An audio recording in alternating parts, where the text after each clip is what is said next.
It is episode 16 of the Nights On, Lights Off podcast. I'm Will from the Game Escape channel, joined, as always, by JayShy from Shin Megami Talks. Jay, how you doing tonight? Tonight's pretty good. Tonight is gonna be, I guess, an epic departure. Well, sort of, because we're doing something really cool today, so I'm looking forward to it. Yeah, I am. I'm looking forward to spring. As I was telling you offline, we have had here in the Northeast like the worst winter that imaginable. Just tons of snow, freezing cold weather, and we just had the first little taste of spring. And I figured we'd start off maybe with the question like, when I was a kid, I had some gaming rituals in the spring, and I think I talked about one on the show. Is always playing Virtua Fighter 2, right when the first taste of warm weather comes. But I had some others, and I was wondering like, do you have any gaming memories with the onset of spring? Spring is a tough one for me. Only because growing up for me, I didn't have um well, my parents would always put me on kind of like a gaming cap. Like I couldn't play games throughout the week when it was a school day. I can only play video games on the weekends. And spring is kind of right after the winter holidays.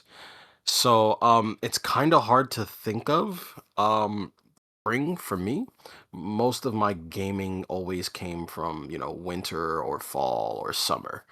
But if I were to think back to a gaming ritual memory that I would probably go back to, it would probably have to date all the way back to about, I would say, maybe Super Nintendo era, 1992.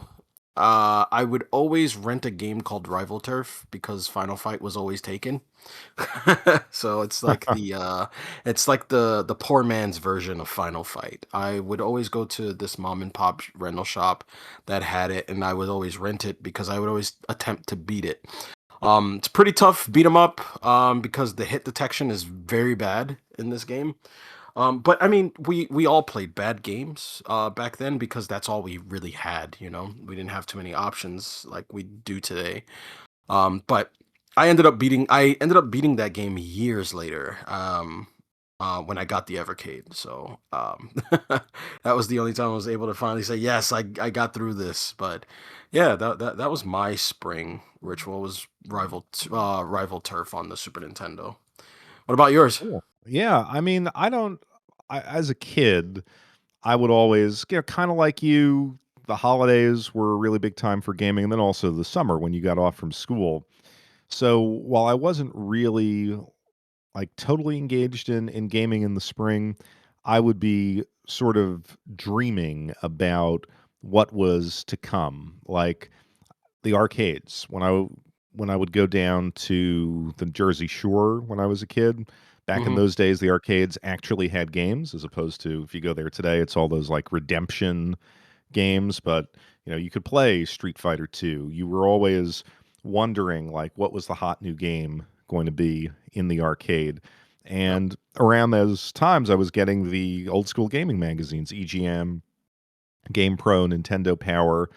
So when the March, April, and May issues would come in, I'd read them, and then similar, like you said, you had kind of a cap on game time. I had a cap on being in the house, and my parents would make me go outside.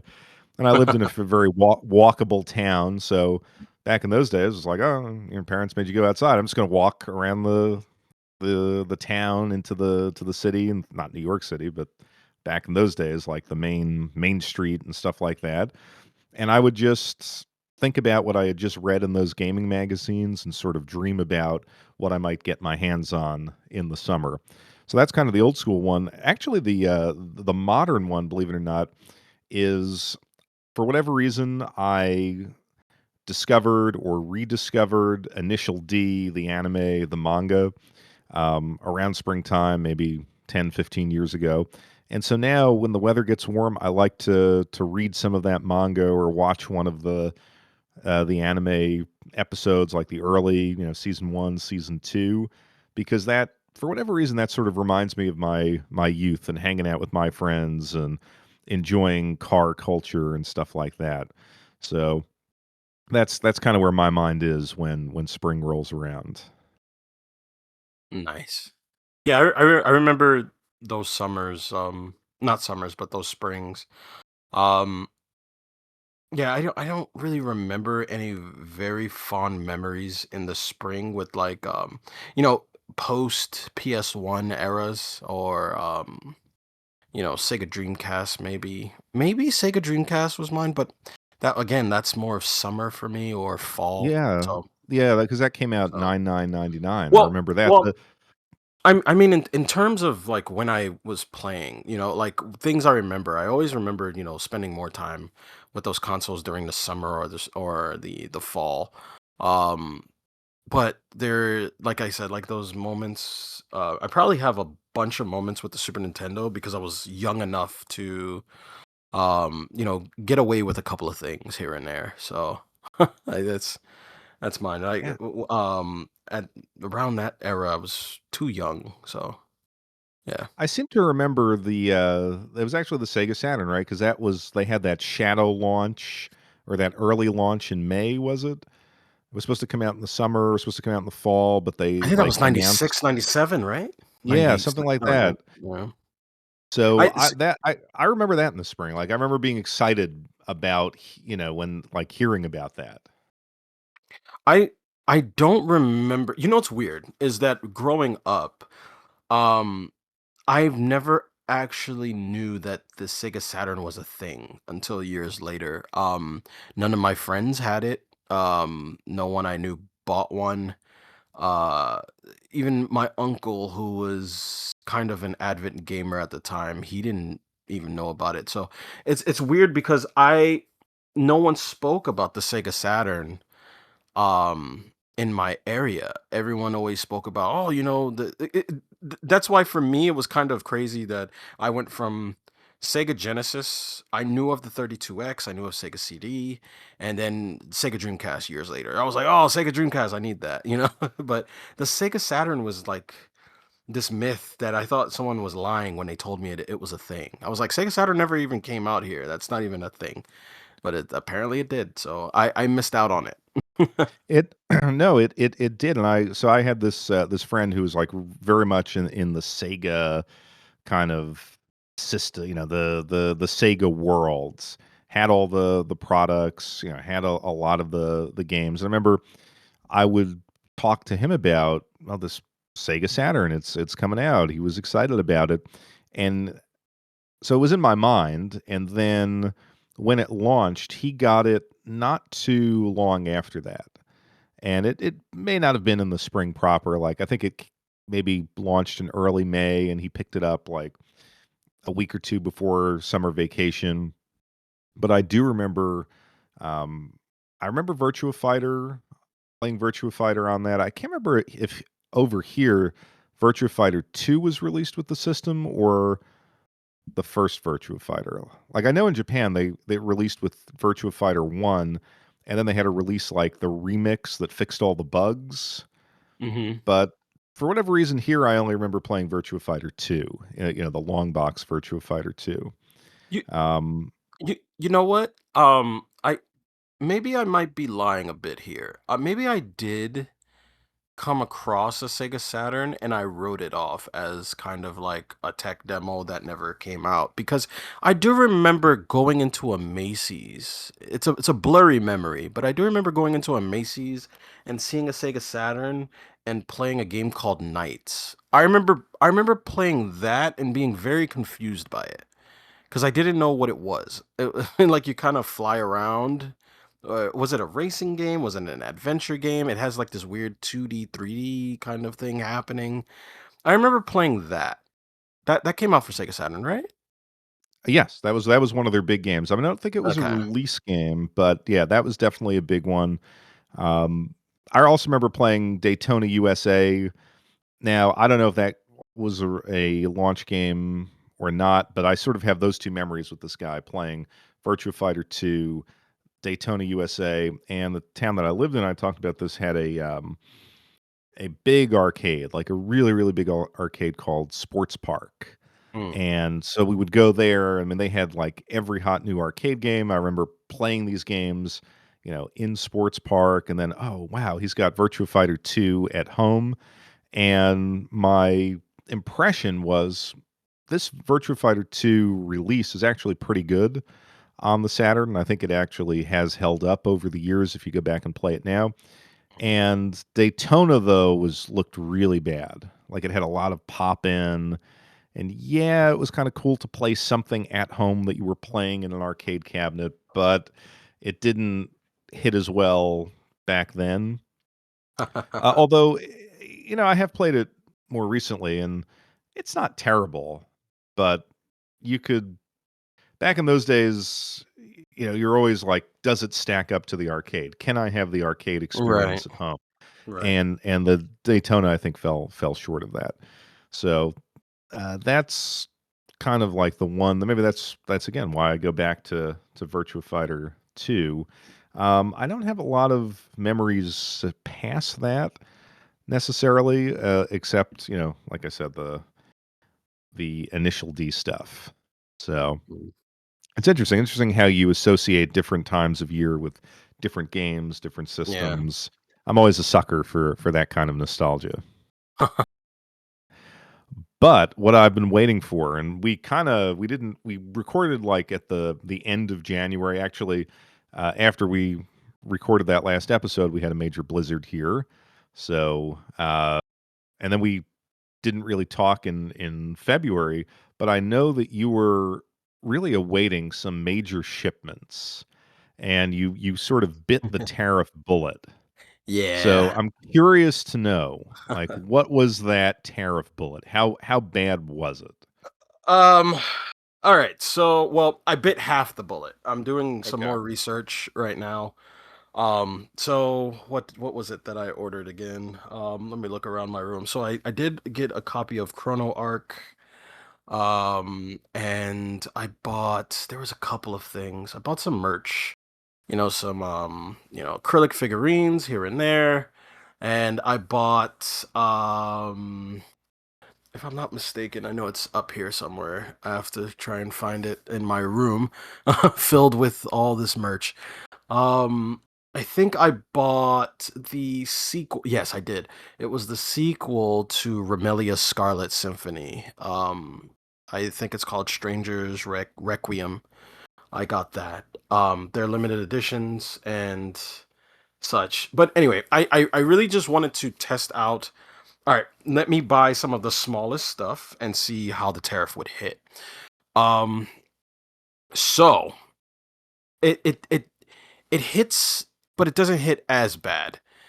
Um, it's it's kind of like regular shipping almost because I did the what is it, ECMS shipping. It took 4 weeks to get to me, and that stuff was fine. It wasn't until I did the recent shipping that I sent you, which I also took a picture of and I sent you screenshots. So with this one, it was a bigger package. It was three limited editions in one box with some added merch in it. So you can kind of already think, okay, this is a pretty big box. But what I did was, in order to test this whole thing with the weight, because they said that shipping is determined by weight, size, and all that stuff. I threw in a blanket in the shipping, and my oh my, it spiked considerably. Let me see. So, if I remember correctly, the original before back in the day when we would ship things, right? I would always do DHL. Because DHL was the fastest and they were somewhat affordable. It was like $20, $25 for shipping. You get your things in like 7 days, maybe sometimes less even. It didn't really matter depending on size. Like the biggest box I ever gotten, the most expensive on shipping I ever spent was $35. With these three limited editions plus the blanket, it ballooned to about $91. for DHL, and then Wow, $71 for EMS. It that is was absurd. Yeah, it was brutal. I got hit so hard. Um Now the thing is, and I'm still waiting for this because I'm not entirely sure. I did get, and I'm not even sure if it's this exact same package. I did get emailed by FedEx later about a package because I have so many packages, I don't really know which one it is. But I once this FedEx package comes, I can give you more of a, a concrete, scenario. But I did get hit with a tariff, and it was another $21. So I paid $100 shipping, right? If you really think about it, I did do the EMS for the package. It was $71, but if you add on, the $20, it's basically it to me. It's basically $100. So it's $100 shipping, and that's insane.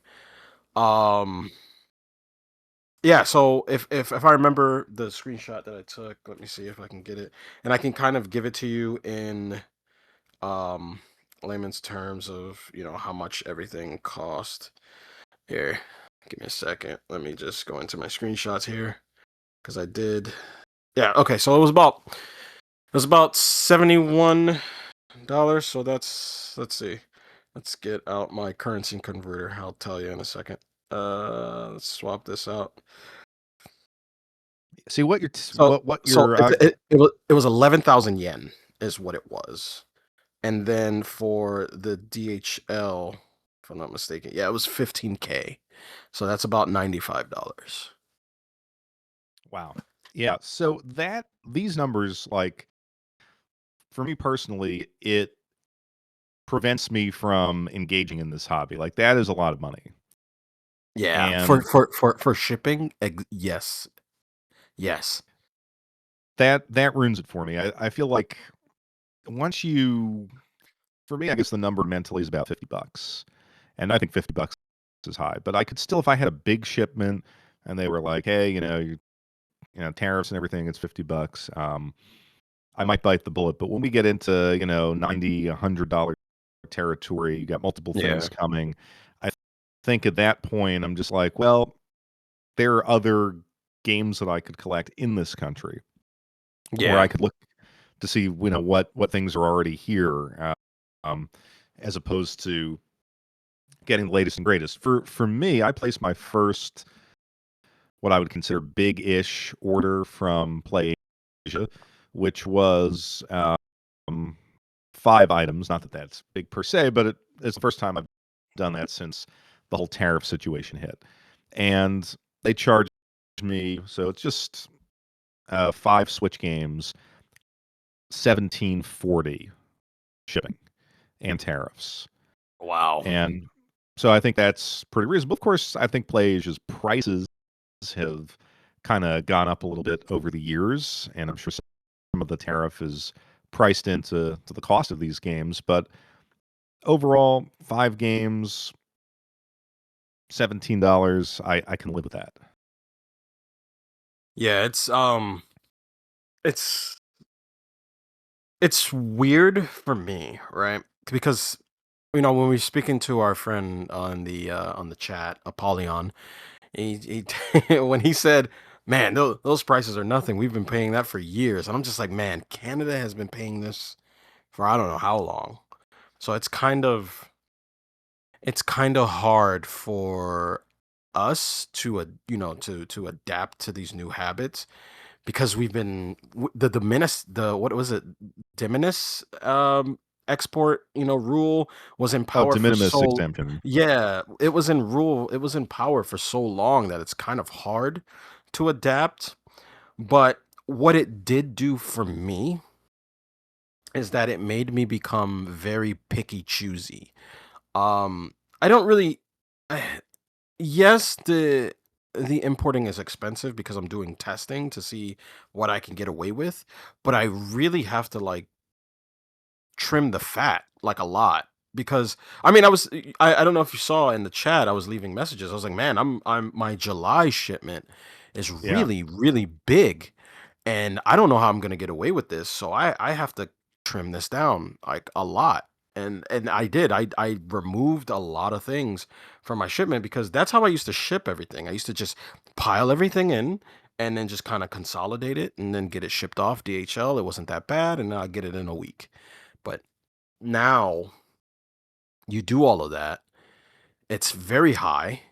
Then you have high shipping, and then you get another message later saying you have to pay what is called a I don't remember what it's called, but it's like a service fee, like another charge basically. You have to pay this charge for buying something outside of the country.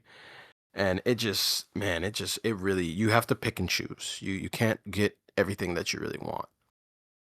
Yeah, and I think we've talked about on here, we would do those kind of like exploratory orders from some of our sources where, yeah, throw 100, $150, get a whole bunch of different little stuff.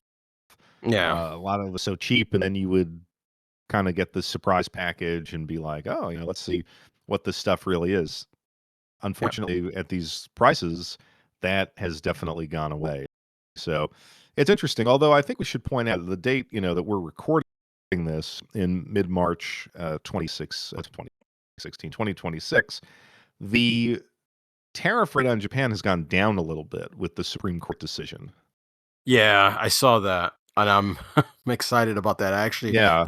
some of the stuff I took off, I was like, all right, let me just add two more back, and so I Yeah. Now, did I do mean, the that. question is, will these websites reflect that change? Or, No, or are we just going to get screwed, at the higher rates through them? I don't. So, They haven't, and I don't blame them. And the reason why they haven't is because there's too much flipping, there's too much changing in between. So they're just like, you know what?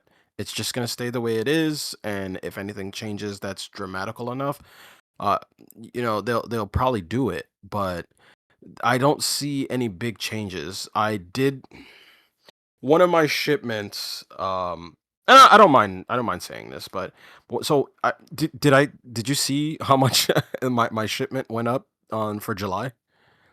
I know you were talking about. I didn't see I can't recall the actual number, Okay. or I didn't see it. I'm not sure. It went up to 56K, right? It Oh, was at wow. 56K, and I was like, all right, this is pretty high. I got to cut some stuff. I don't know what happened. I didn't add anything, but then I saw the number change and it was like 61. And I was like, why did it go up? What did I add something? I don't remember. It's been a while. I've been taking things off and pulling stuff out. So I don't know if if the yen has gotten stronger. I don't know what's going on, but there was a change. So I did have to cut this down. So I got my shipment cut down to about 36,000. I really had to, cut that down because that 50, 58. That's insane. So I and all the good stuff is coming out in July. I don't know Yeah. why. Like everything awesome is coming out in July. Yeah, but actually, the yen is pretty low at the moment. Is it? Yeah, it's 1 yen is So why did it go point zero up? zero six three, which is about where it was when I went to Japan the first time in 2024, and it was, I think it was at that level, and things were Okay. really, really cheap. Oh yeah, you're right. It is kind of well. Wait, hold on. Is it? Yeah, it is low compared to the dollar. So why It's did it spike like this then? well, Let me see what. Let's. they're raising prices. Well, yeah, probably, but yeah, and they kind of But have to. that is, I'll tell you what, this is the first summer now that we're not going to Japan, so I'm a little depressed. I'm like, oh, you know, the dates of travel for my wife have changed, so it kind of stinks that we don't get that nice long summer trip. But I would be, especially if it stays at this level. I mean, you could really do some damage over there. Yeah. A coworker of mine is actually going to Japan in a week, and so I always tell him, "Hey, whenever you go, man, I'm looking for this game. If you spot it, just grab it for me. I'll PayPal you." So, so it's Yeah. good to have foot traffic like that.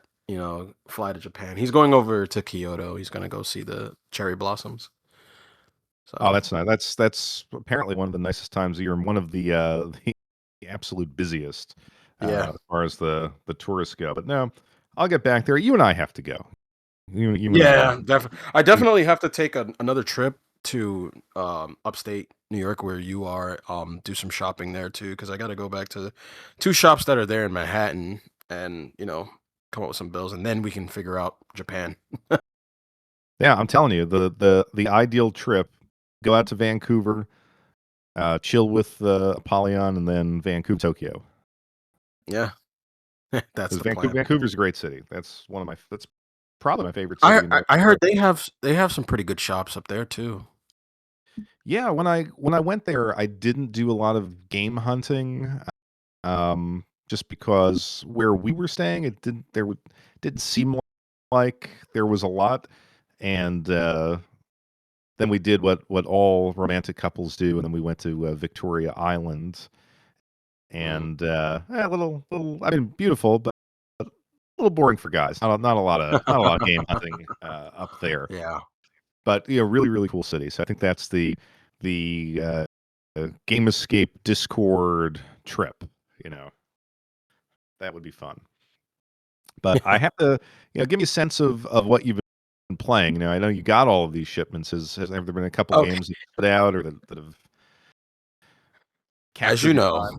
yep, and it's still the same exact one. I've only been playing one game since we recorded last time.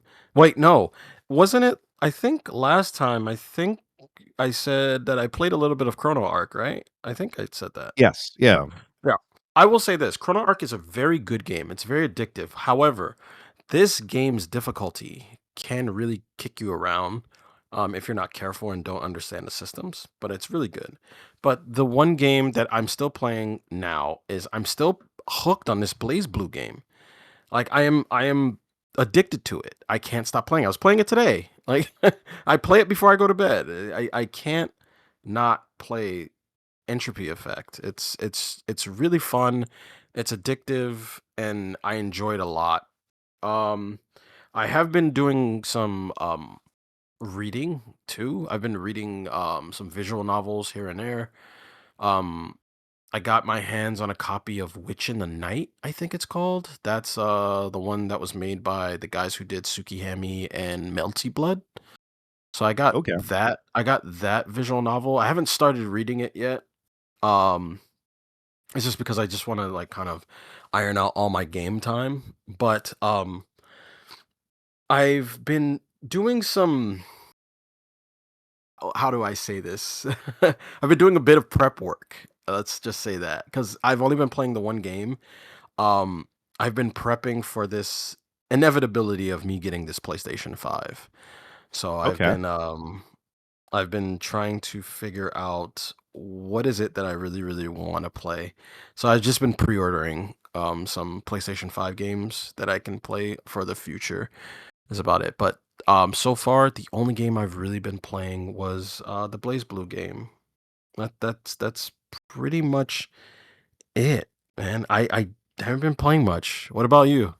Well, it's funny you were talking about the Blaze Blue game on the Discord. So I picked it up on the Switch, and then you were talking about something about how like the dev, like the studio disbanded or something, and it's probably going to be pretty rare. So I didn't actually open it, but I still wanted to play it, so I got it on Steam. My Okay. my strategy there. And yeah, Right. like you're saying, you play it before you go to bed. Like I was playing it on the Steam Deck before bed, and I'm enjoying it. It's one of those games with like, I don't know, like a nice gameplay loop. Yeah. I Yeah. haven't gotten far enough into it to sort of understand all the systems, but I like the approach to just sort of side-scrolling action. It's Yeah. the fact, the different choices you could make at the end of each run and kind of build your character, and it's a different take on a genre that we're all familiar with. Although I heard that it's pretty, the way the game progresses is like really dependent on your character, and Yeah. your first character choice can really influence how easy or difficult the game is. Did you eventually get to unlock other characters? I haven't gotten to the point, like, I Yeah. have the main, and I'm building that character, but I don't know. How does it progress? So this is the gameplay function that I've grasped because the game doesn't really tell you, right? You kind of have to keep playing it and figuring it out. So the game does a thing called dives, which is basically you dive and you go into the dungeons, which are basically the action set pieces that you play through. The I think the core goal of the game is to create the most awesome version of this, Blaze Blue character. But you have to unlock other characters, so when you do dives with them, you can take that version that you did a dive of and then combine them with the new character that you want to play with, right? So let's say if I don't know, who's your first character that you picked? I'm curious. Do you remember? I don't know enough about Blaise. I think it's the girl with like the javelin or the lance Okay, thing. she's a really good character, right? Yeah. I think her name is Mai. I actually unlocked her Yeah. today. So the way that I couldn't help but notice that when I kept playing the game, I was like, why does this game feel like a mobile game? Like it feels like Yeah, a mobile game. And exactly. and I was looking, I was like, how do I unlock new characters? And it's like, do I have to get these credit things? And do I have to find them in dives? And it's like, no, you have to buy them. And I was like, yeah, this had to have been like a mobile game. And I looked it up and yeah, it was on it's on Android or whatever. Um, but what you have to do is the more credits you build when you do dives, you take it to one of those, because there's four people in the lab. You take it to the girl in the dress and you buy one of those emblems, which are like 5,000 credits. Then after you do that, then you can go pick a new character. Um, I wouldn't say that the game breaks itself depending on who you pick. I don't think it actually makes the game harder either. I think really what happens is that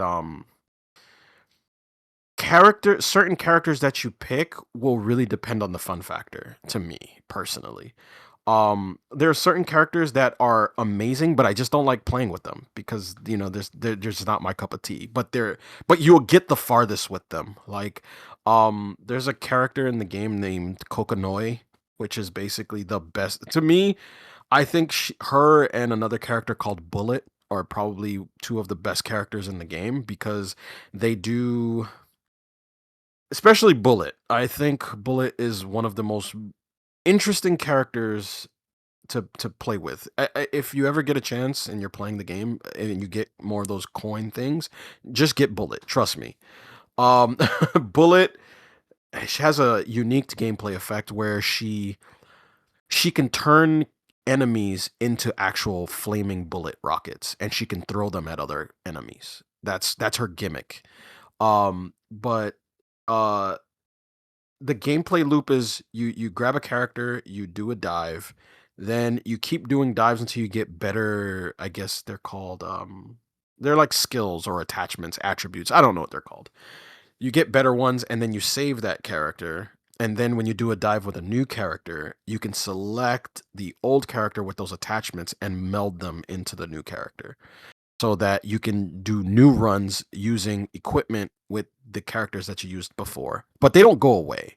It's just that you can just interchangeably just mix and match them. And you can just do all these number of combinations. It's very addictive. I'm addicted to it. Yeah, it's interesting because I was thinking it does have that sort of mobile game feel, Yeah. and it's nice, like, when you're a little bit pressed for time to have a game where, you could pick it up, you could play it for 15 minutes, 30 minutes, put it down, continue, still have a sense of progression, Yeah. and I've always enjoyed sort of those freemium mobile games when there's a physical release and that mobile game economy has been stripped away and you can just play it. Um, so yeah, it's definitely an interesting game. So I played that based on your recommendation. My shipment here, I got 5 games through PlayAsia. One, of course, is Chrono Arc because of your praise of it, and it is an interesting game. Yeah. I feel like I needed a little bit more time than I had to really dive into it. So I played it maybe for an evening or two, and then I was like, okay, I'm gonna save this for a less busy time in my life. Um, I got a shmup called Bounty Sisters, Ooh, which that sounds good. Yeah, it's kinda like a, standard it's from, I think, a Pixel what is that? Pixel 5 or something like that. It's basically your standard shmup, and I'm always a sucker for those, but its mechanic seems to be that, there are a lot of enemies that come from the bottom of the screen up instead of from the top of the screen down. That's weird. So, yeah, so it's and then there are different sort of, defensive mechanics that you have to use to deal with that, and I have to say it's pretty annoying, honestly, because wha like, its standard bullet hell segments are pretty good, like, again, nothing spectacular, it's not Cave at the pinnacle of their creativity, but it's fun, and then that like we were saying, that standard gameplay loop that you were used to in the genre is sort of thrown away, and you have to deal with projectiles and enemies that just seem to rise from the bottom right and left corner of the screen, which makes certain segments really, really difficult. But it's one of those games where I don't regret playing it. I don't regret buying it. Like it's decent enough, but it's certainly not going to be something that I look back on in 10 years and say, "Wow, what a great mup." I got also something called Super Technos World, which is a collection of Technos arcade games and console games Oh, yeah, yeah, that, yeah. like I haven't played. Like they have something called Kunio's Odon, which is uh, almost like a puzzle game, River City Rampage puzzle, like falling tile game. Um, They also have River City Renegade, which is kind of an interesting side-scrolling beat 'em up with mild RPG elements set in Osaka, sort of like 90s Osaka, which is pretty cool. It's got I guess it was Super Dodgeball over here, which is fun. It's got some side-scrolling arcade games that I've never played or heard of, China Gate, Combat Tribes. Um, Seems to have an action RPG in there. So I thought it was a unique collection and had some fun with that.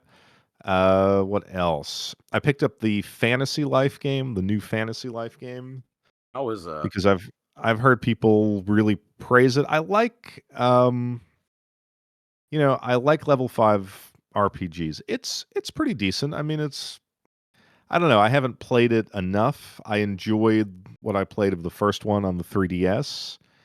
If it's I would say more of the same, with the only difference that I can tell being it seems like there's more of an incentive to switch lives more quickly rather than just sort of playing one type of job role for a while.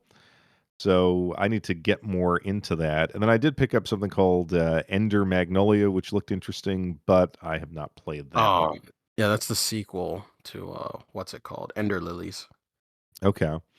Yeah. So that was that shipment. But the two games that I've spent kind of the majority of my time with, the new Yakuza 3 Dark Ties game, Of course you did. and of course I had to, and the Dragon Quest 7 remake.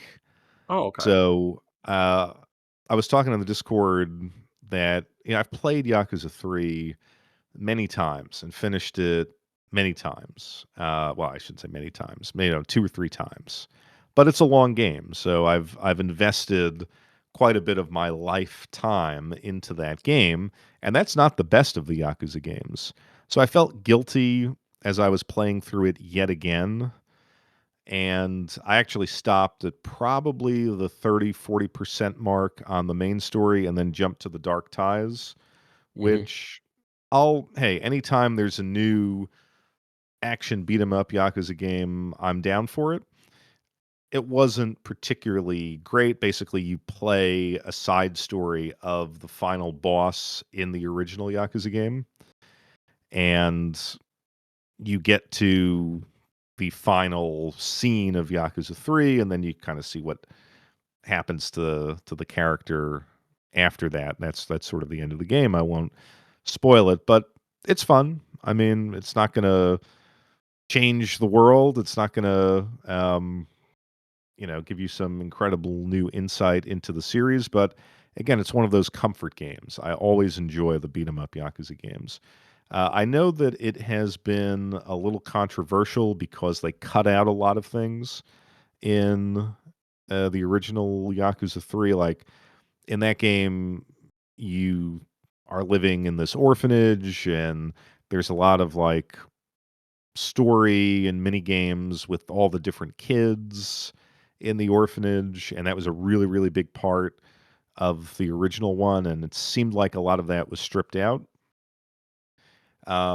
And they did claim that it's set mostly in Okinawa, and they claim that the map was actually reduced in size, although I couldn't quite remember how. So it's decent. The Dragon Quest game is also very interesting. Have you played Dragon Quest 7? I haven't played the Or Dragon remake. Warriors? Yeah, But I played the the original. original. Yeah, I've played. So the original was I thought it was a good game, but I thought it was very long, very tedious, Hmm. as opposed to Dragon Quest 8, which was my favorite. So, this one is interesting. Like, they've definitely tried to streamline it. They built in a ton of quality of life improvements, like you can turn off enemies attacking you at random. You can increase the battle speed. You can basically make the game more easy or more difficult across like a range of different options, which I really, really appreciate. Like just increasing the battle speed, when you're grinding as somebody who unfortunately has to go out in the world and work and has a life. I mean, I would much rather be locked in the basement playing video games, but if I only have an hour, like, I really do appreciate being able to speed things up. Yeah. Um, so I bought it almost just to support that element of, like, if companies are gonna do this, I think that's a positive. Um, and again, you could make it harder. You could reduce the amount of experience you get. You could up the health of the enemies. So you could basically tailor the game to your play style and also to your time constraints. That having been said, I still find it boring and tedious. Was not Uh, expecting that at all. yeah, it's beautiful, and I mean it just the buttery smooth. Like this is an example of why I think the PlayStation 5 is a valuable console to have because it just has a buttery smooth frame rate. It's at least 60 FPS, if not higher. Um, like it looks amazing. Every little detail is beautiful. The character designs, like seeing the Akira Toriyama, I don't know if those were his original designs, but at least inspired by him. I mean, it is absolutely a beautiful game to look at. And yet, I don't know. I mean, I'll still play it, but it doesn't suck me in as much as other RPGs, and I do feel like I actually fell asleep playing it. Oh, wow. Like I was just That's sitting there and I'm grinding, and maybe that's my fault because I do like to grind in these games. But a lot of dialogue, that nice orchestral score, and I was tired after a long day of work, and I'm like asleep, and then I kind of wake up, and the dog's next to me on the couch. I'm like, "What are you doing here? Where am I? Oh, I'm still playing this game." So that's what I've been playing. that's I feel bad. Like I actually would recommend like if you love old school RPGs, just to see it in this hyper polished format that's respecting your time. Mhm. It's beautiful. It's great. I'm not saying it's a bad game, but I don't know, 7 or 8, Dragon Quest 7 or 8. Like wouldn't you prefer 8? Yeah, most of the time I pick 8. It's just it's just one of those games that learns from its mistakes from its predecessor, and it's on the same Yes. console. It's on the, what, PlayStation 1? So yeah, PS2. is it PS2 PS2? for 8, yeah. PS1 for 7. What am I thinking about then? Wait, I'm almost certain because or at least I played it on the PS1. I don't you know if might there was a PS2 release for no, Dragon no, Quest no. 7. Right, right. Dragon Quest 7 was on PS1. Dragon Quest 8 is on PS2. Yes. Then I got my numbers mixed up. I played the one on PS1. That's the one I played. And you've The never one played the on one on PS2? No, I never played a single Dragon Quest game on PS2. Oh man, Dragon Quest 8 is a classic. That would Yeah. be, Okay. if I I'll add if I that to could my list. if I could only like if you were to tell me, "Hey, we're throwing your PS2 collection out, pick 10 games to save," that would be absolutely one that I would save. Oh no. You know we have to turn this into a segment now, right? Yeah, yeah, I think we have to do that, what 10 games would we save if we had to throw out That some reminds me. collections? That reminds me, and I'm sorry to change the subject. I was actually thinking about something after I said something in the chat. Um, I don't know if you saw this, but I mentioned in the chat that there's a new and I hope we get to talk about this at some point. Is there's a new Tokyo Xanadu coming out, and I'm Yes. so excited. They're in Kyoto. It's Kyoto Xanadu. It's coming out, and I said in the chat, I said that I made it to the final dungeon of Tokyo Xanadu, and I just shelved the game. I notice I have this habit of doing that in my JRPGs.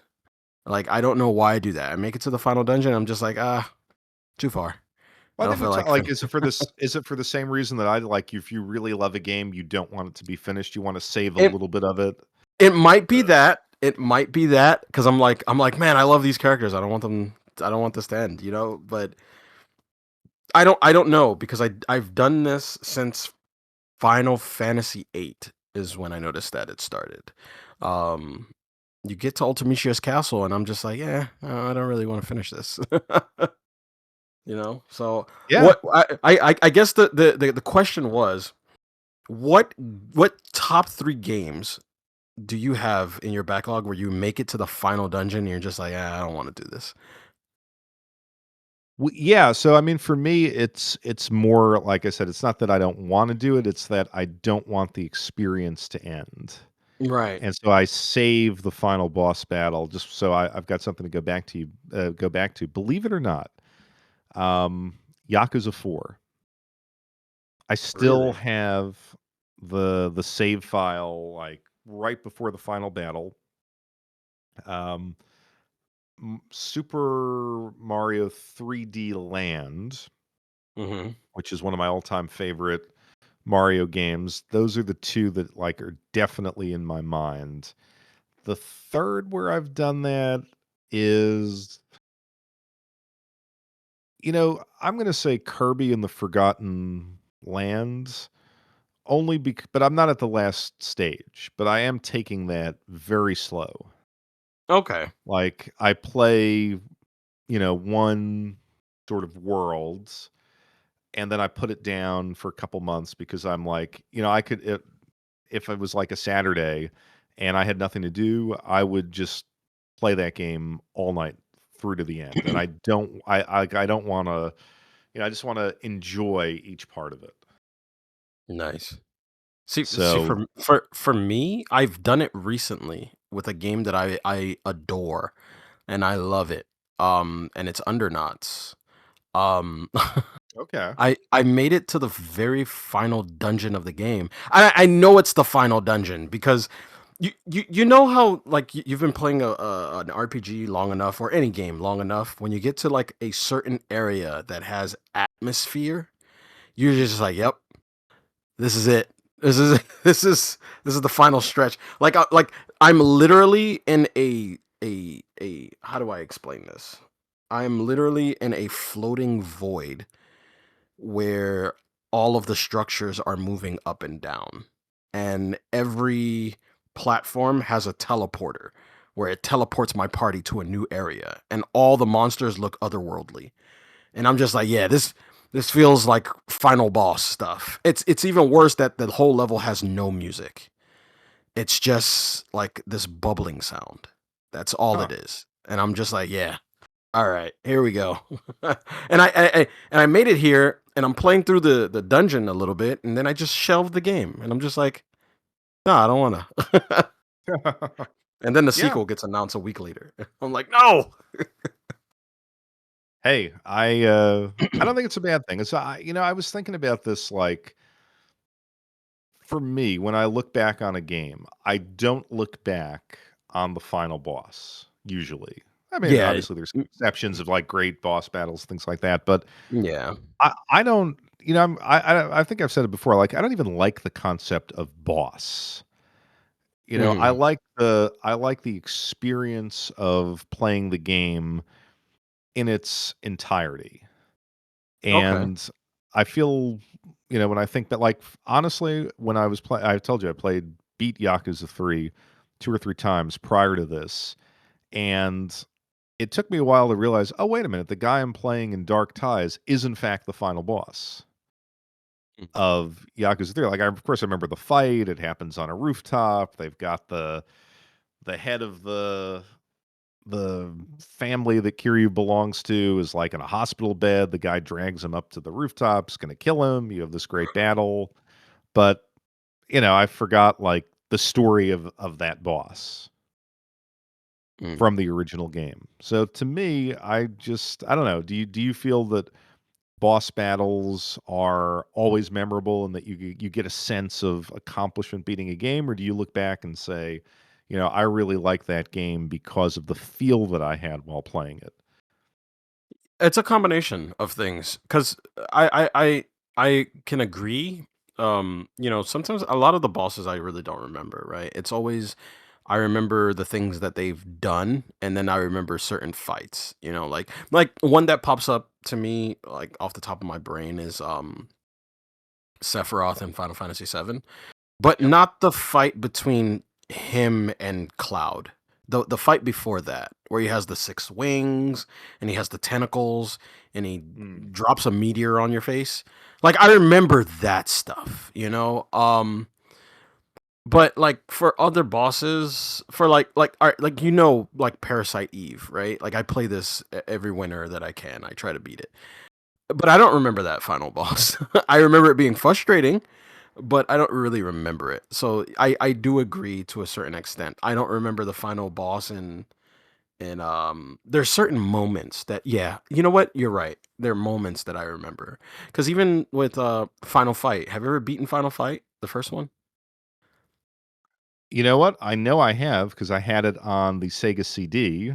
I mean, I guess Yeah, that's not technically the true Final Fight, but it that's the one I it still kinda grew up counts. with. Yeah. Yeah, but it still counts. It has a dude in a wheelchair that shoots arrows at you. But eventually, if you bring his health down to a certain level, it's like miraculous. He can walk, and he just runs around shooting you with stuff, and then you uppercut him out of a window. Like you don't really remember the boss. I don't even remember his name, but I I don't remember. remember I'm gonna be honest uppercutting with him you. out of the window. Uh-huh. I don't remember that, and yet that was Really? one of the few Sega CD games, like, I remember all the different levels, like, Uh-huh. the subway level, and then I Of think, course. Yeah. I mean, I remember the feeling of playing that game and the soundtrack, at least on the Sega CD. Oh, it's They fantastic. need to re-release that, like, Say on Final Fight compilation. CD? Yeah. Yeah, I agree. I've been asking for this for years. I want Final Fight, I want Mighty Final Fight, Final Fight 1, Final Fight 2, Final Fight 3, and I want Final Fight CD. You can keep Streetwise. I don't care about Streetwise. What is I Streetwise the Saturn fighter, that Super no, no, that's no, that Final Fight Revenge is the fighter. Okay. Streetwise is the PS2 one where you play as Cody's brother or whatever. Oh, okay. Yeah. Yeah, you can keep that one. We don't really care about Streetwise. I say put it all on one of those Capcom Switch Compilations? compilations. Yeah. Man, that'd be fantastic. Mostly for revenge because that game is horrible, but I would love to just play it for about 3 hours. Yeah. That game is bad. Yeah. I would, I'd sign up for that. And, it's funny, like, I think there are certain boss battles that really work, but that aren't the final boss. Like I'm thinking of Metal Gear Solid 3 when I Hmm. forget the guy's name, but he's like the old sniper. At the And end. is that the And final boss? Like the really old no, guy and his the no, eye like well, the really old guy, I think his name is the End, but he's not the oh, final okay. boss. No, he's not the final. Yeah. No, But he's they're like he's been waiting in the forest for this one last battle, and the yeah, eye kind of like pops out of his head into yeah. the viewfinder of his sniper Sniper, rifle. yeah. Yeah, It's like that great is stuff. yeah. But that's just it's interesting. I think there's probably a lot of gamers who'd be like, no, no, no, you gotta beat every game, and the final boss is the reason why you're playing it, and I've never felt that way. But Yeah, me neither. It just, yeah, it just you know what it is, and I think you're right. I think it depends on the person, mostly because so you and I, when we play games, it's like the journey is like what's awesome, you know. A lot of for other people, it's mostly, you know, the story, or you know, getting to the end of the game and finally getting it a notch on your belt that you beat this game. Um, I don't remember having that feeling of wanting be like, you know, wanting to say, you know, I beat this game finally, like since maybe Super Nintendo era, because I feel like those were when games were really, really difficult. Um, like a friend, like having a friend keep Contra running just so that he can beat it and then come back from school, and then knowing that his mom turned off the Nintendo and he has to start ooh, all over again. I remember those stories. I remember those stories. Like those moments you're like, I gotta do this again. You know, like those journeys are great. So I think it depends on like eras, you know? Like I don't think maybe PlayStation 2 has a couple of those moments. I know a lot of people would say Dark Souls has those moments, those Yes. Souls like games. So I think it depends on the person. So I like there are some people who feel like they need to finish the fight, and there's some people who are like, yo, I just enjoy the journey, you know? Hmm. Well, speaking of the journey, are you ready for we've got your number episode 5? Only if you're ready. I'm ready. And this time I was telling Jay that I built an actual bracket app for this. So we're not going to get confused. We have an actual bracket in the spirit of March Madness, and I think there's some controversial additions that I put on there Uh-oh. that I'm interested to talk about. So let's go. Again, the idea is we kind of go through gaming history and we look for every game that had the number 5 in the title, and we see which game that had the number 5 in the title is the best. And so we're going to Yep. start round 1. Um, Persona 5, and I'm bundling in Persona 5 and Persona 5 Royal as one experience Hmm. versus Persona 5 Dancing in Starlight. I think this one actually is kind of easy, but Easy, yeah. yeah, You that's can kind just of move over Royal. yeah. I you gotta You can just yeah. move I mean, Royal. and I think the question is, does anything beat Persona 5 Royal? That's what we're gonna find out. Next up is Shin Megami 5 Tensei and the Vengeance variant versus Suikoden 5. Ooh, man, that's a good one. Um, have you played Suikoden 5? I do not own it. I think I got the ISO at some point and Man, played it on the PC emulator for a little bit, but I don't know enough about it. And Suikoden I 5 is a good honestly, game. yeah, I haven't really the only Suikoden game that I played any significant amount with was the first one. Yeah, same. For me, it's two. It's one, two, and three, and four. I just gave up on. This one's tough. I liked SMT5 I liked And SMT5 too, but Suikoden 5 is yeah, good too. Let's go SMT5 since okay, you've played SMT5 as well. So we'll go with that yeah, one. okay, fair enough. That makes an interesting round of 16 battle. Now the Mhm. next pairing. So I put two sports games in here, Cool. and we're gonna go Grand Theft Auto 5 versus NHL 2K5. Oh, come on. Come on. I never played Grand Theft Auto 5, but because of the pedigree, Really? I have to go with Grand Theft Auto 5. I would much rather NHL, but because of the pedigree, I will go Grand Theft Auto. Yeah, I've played and beaten Grand Theft Auto 5, and I really enjoyed it. I'm not one of those people who plays like the online and Grand Theft Auto. Like, I'm not a huge fan of the series. I appreciate it for what it is. I hated Grand Theft Auto 4, so Grand Theft Auto 5 was a return to form, at Why'd you least for hate me. 4? For What was it about 4? I don't know. I mean, it was a I got it day one, and I felt like the driving mechanics had changed. It was not as fuzz. I like the car robberies and driving all the different types of cars, Mhm. and I felt that the feeling of the cars was off. Okay. That's So what you that's just what I didn't remember. so you didn't enjoy the driving of the game. Got it. Okay. Yeah, I didn't like the first couple of missions. Like, it didn't catch. Like, I loved Vice City. Well, Vice City Um, is a classic. yeah, I love the. I'm not gonna say the first one because I didn't play like the top down ones. Like, I started with Grand What? Theft Oh Auto my 3. Grand Theft Auto 2 is hilarious. It's great. Yeah, so yeah, so I think 5 was like, oh man, this is an incredible version of LA. You could do so many things. I loved. I didn't love the characters per se, but I like the sort of the tension between the characters. Um, Mhm. so yeah, I'm gonna go with Grand Theft Auto 5. I love NHL 2K5. I'm gonna save the sports analysis for a little bit later, and I'll roll it into that. Yeah. But GTA 5 moves on. Let's go. Um, Devil May Cry 5 versus Battlefield 5. Devil May Cry. Yeah, I don't know enough about Devil May Cry 5, honestly. Battlefield 5, I remember playing a little bit of because I had whatever that service was from EA where you could get, Mhm. you could just download games. And I loved, I guess it's called Battlefield 1. Yeah. It was the sort of World War One Battlefield, which Yep. I had an absolute blast with.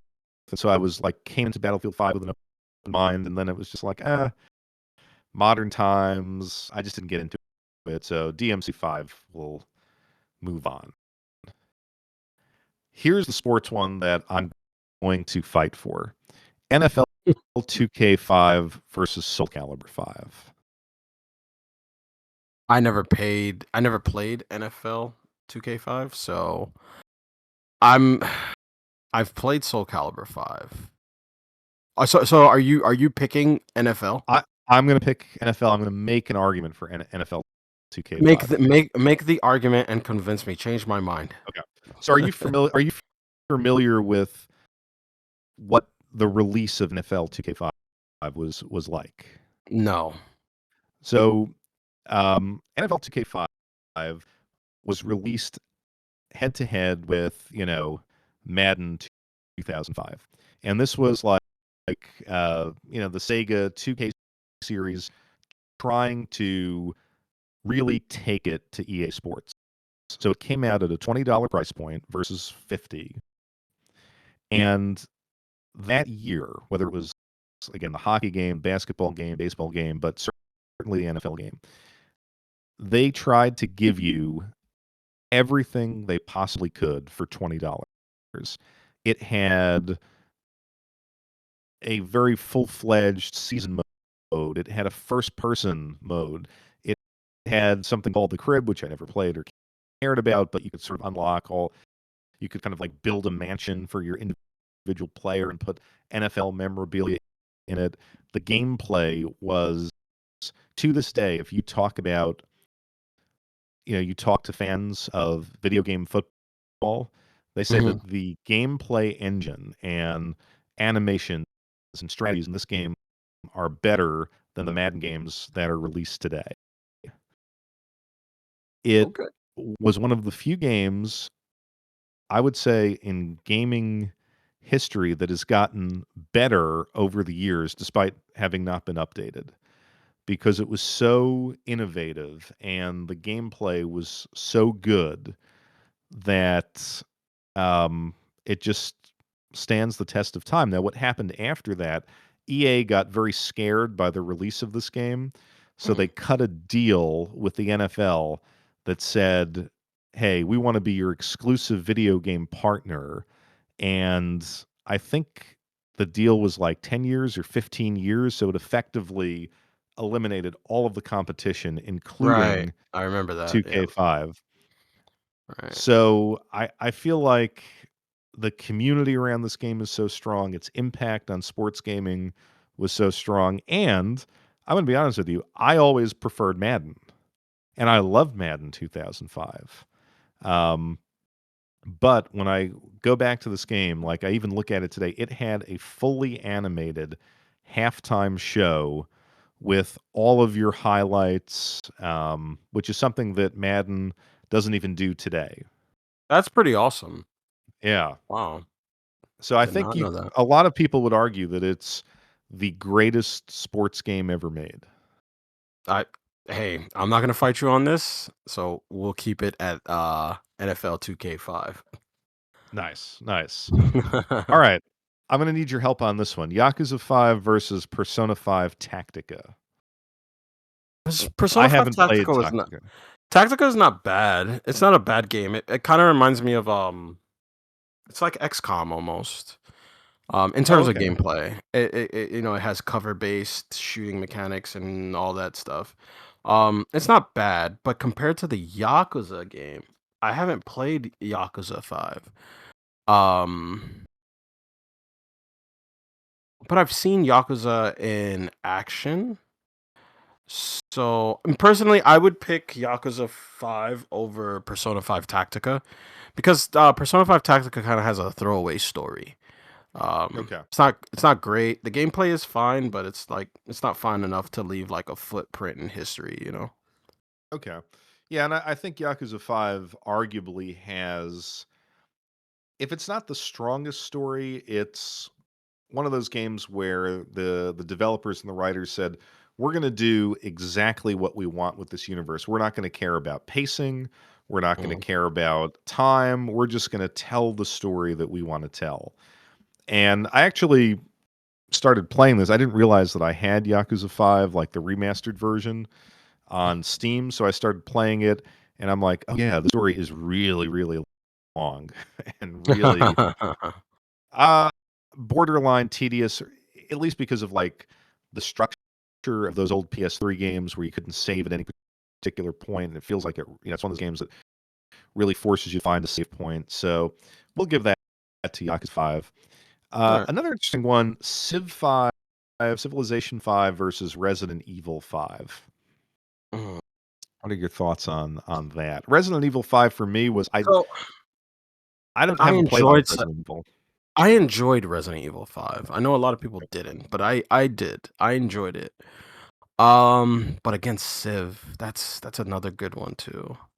Because Civilization The is so addictive, man. Yeah, and I think, and you can correct me if I'm wrong, the Civilization 5 was the one that was released with, like, the hex grid and the really, really long maps, like, it was a really significant update. Probably. Hold on. I think you might be right, but let me just double check because I think Because you I are remember playing, correct. like, 3 and 4, and I thought, yeah, it's Civ, it's a classic Yeah, Civ no, game, you're all right. good. It is that one. It's the one with the hexagon grid. Yeah, it's that one. Yeah, Yeah, because I'm not gonna lie, that actually helped with the gameplay, actually.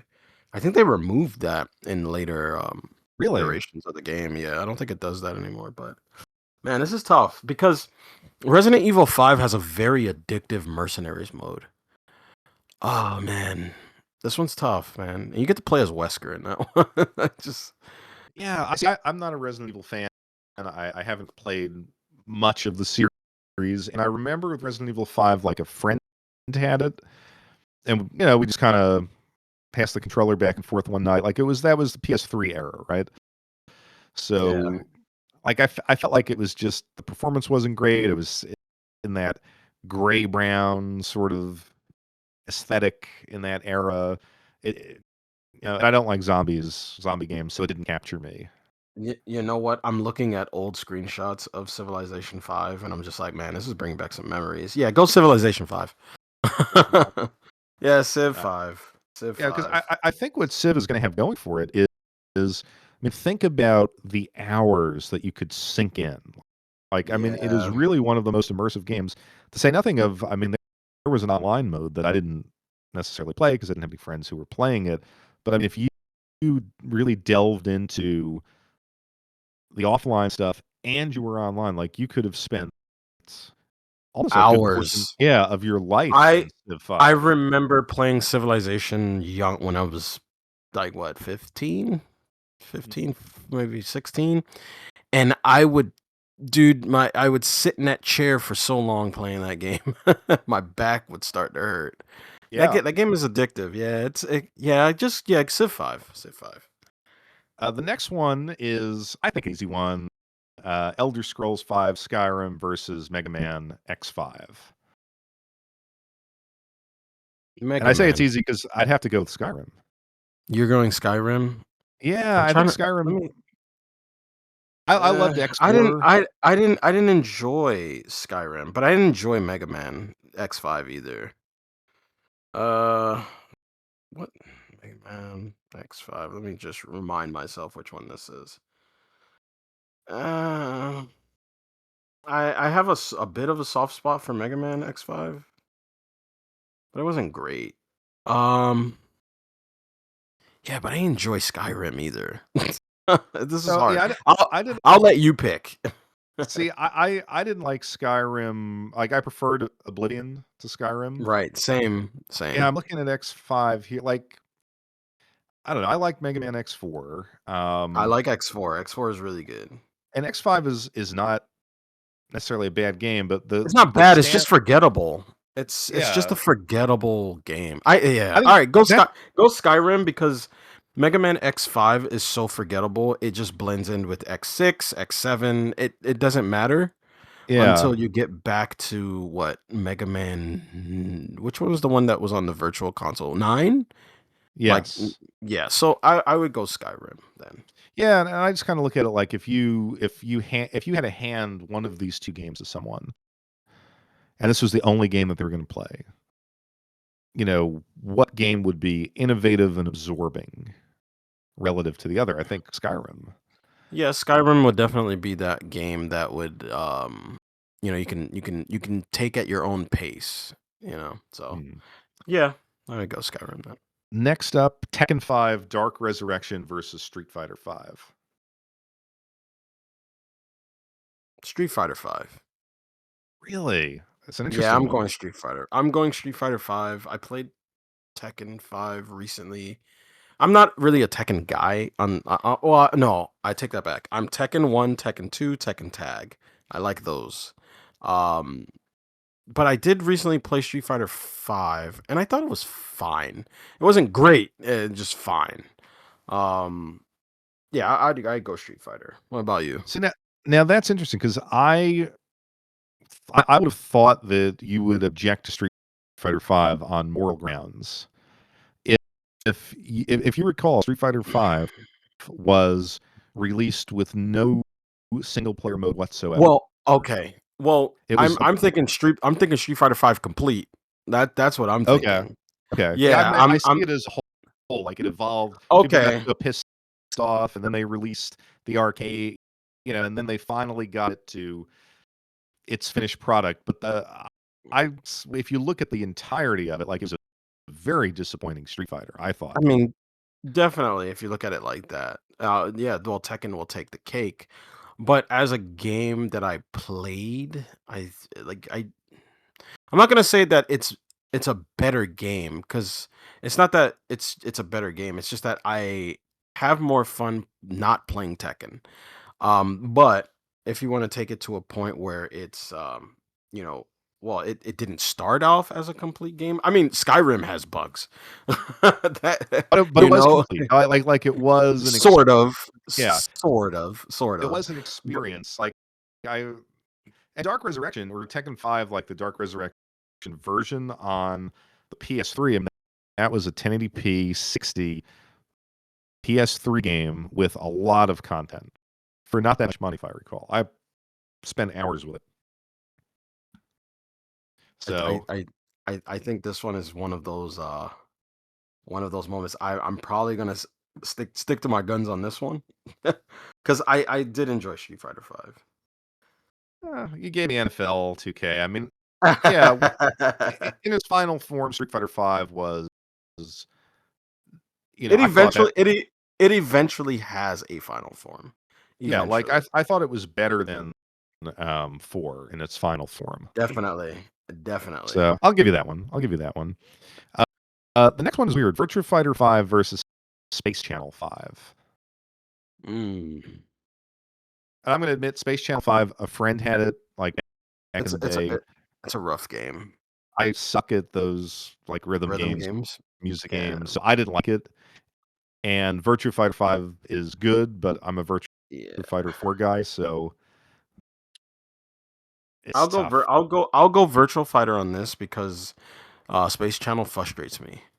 Okay. So we got Yeah. Virtua Fighter 5 now. Two games. This next one, two games that completely blend together for me with other games in the series: Dragon Quest 5 and Mega Man 5. Like base Mega Man 5, not even Mega Man X5? Jeez. Oh, Yeah, we we're did just that talking already. about yeah. Oh, yeah, we did Mega Man X5 and it got canned. Mega Man 5 sucks, man. Yeah, I mean, Uh, yeah, Mega Man 5 sucks. So, like Dragon Quest 5, like I'm thinking of the 3DS, like when they uh, re-released all of those games, and I had all of those games. I played them to varying degrees, and I can't distinguish, you know, 4 from 5 from 6, other than I think I liked those releases, and I would rather play those games than the Mega Man games. but yeah, was Dragon Quest 5 the one where the dude wears the purple kind of headscarf? Was that 5? I don't remember. On the DS? That one I think was good. Let me see. Hold on. I remember enjoying Yeah, yeah, all yeah, yeah, yeah. yeah. Dragon Quest 5. That one was good. I thought that one was fine. I'd go Dragon Quest on this one. All right. Another interesting pairing: Gears of War 5 versus Halo 5. I haven't played a single one of these, so I'm gonna leave this one to you. I played Gears of War 5 briefly, and I played and finished Halo 5. Know a lot of people don't like Halo 5. I enjoyed it. I actually liked what they did with some of the later, they did boss fights. I mean, I'm not going to call them boss characters because towards the end of the game, they would arrange really, really difficult enemy types in different scenarios, and you'd have to figure out how to beat them, which I enjoyed. So we'll go Halo 5. Okay. Gradius 5 versus Forza Motorsport 5. Gradius. That was easy for me. Yeah, yeah, no, Gradius. I'll go with that. That's the PS2 Even Gradius, though like yeah, even though Gradius 5 is hard, it is a very difficult shmup. I would go Gradius 5 too, because that game's story is brilliant. yeah. That game has a very good story. And I haven't visuals played it, too. yeah, the visuals are what I remember, and the difficulty. Again, it's one of those games that I got on off the internet somewhere when I figured out how to emulate PS2 games, Mhm. um but yeah, I mean, Forza Motorsport 5, just so people know, that's the one that was on the Xbox One when it was released. And it did some interesting things with like the drivatars and stuff like that, but we're going to go Gradius 5. Yeah. Next up, Gran Turismo 5 versus Super Bomberman 5. Now, you remember this. My last couple of Gran Turismos was 1 and 2. I haven't played 1 Okay. since. I did play Super Bomberman. I enjoy Super Bomberman, but is it better than Gran Turismo? Only you can tell me that. Um, Again, I love the Bomberman series. and I don't own Super Bomberman 5. I've emulated it over the years. Gran Turismo 5 is like it's one of those things where it's like more to do. It was a very good Gran Turismo. It's not the best on the PS3, which was obviously Gran Turismo 6, where the formula was super locked in. Mhm. Um, if I think about like the best of those 90s Bomberman games, to me, Bomberman 5 is not that game. I think it's Saturn Bomberman.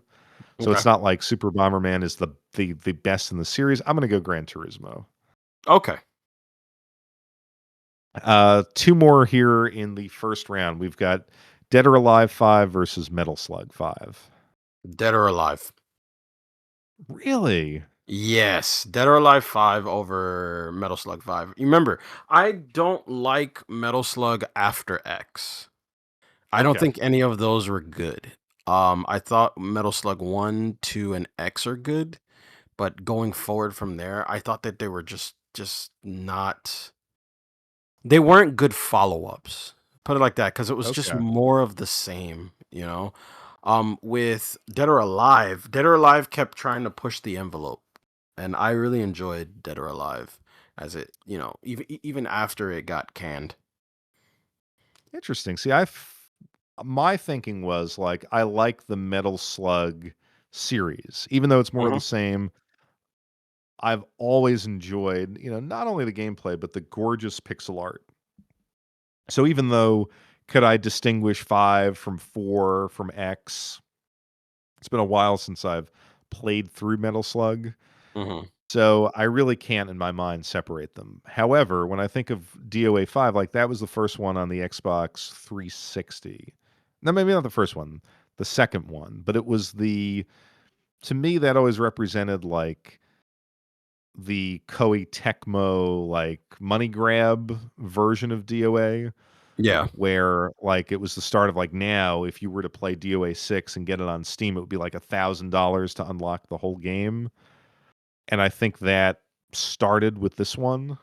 So I've always dinged it for that, even though you're right, they're pushing boundaries graphically.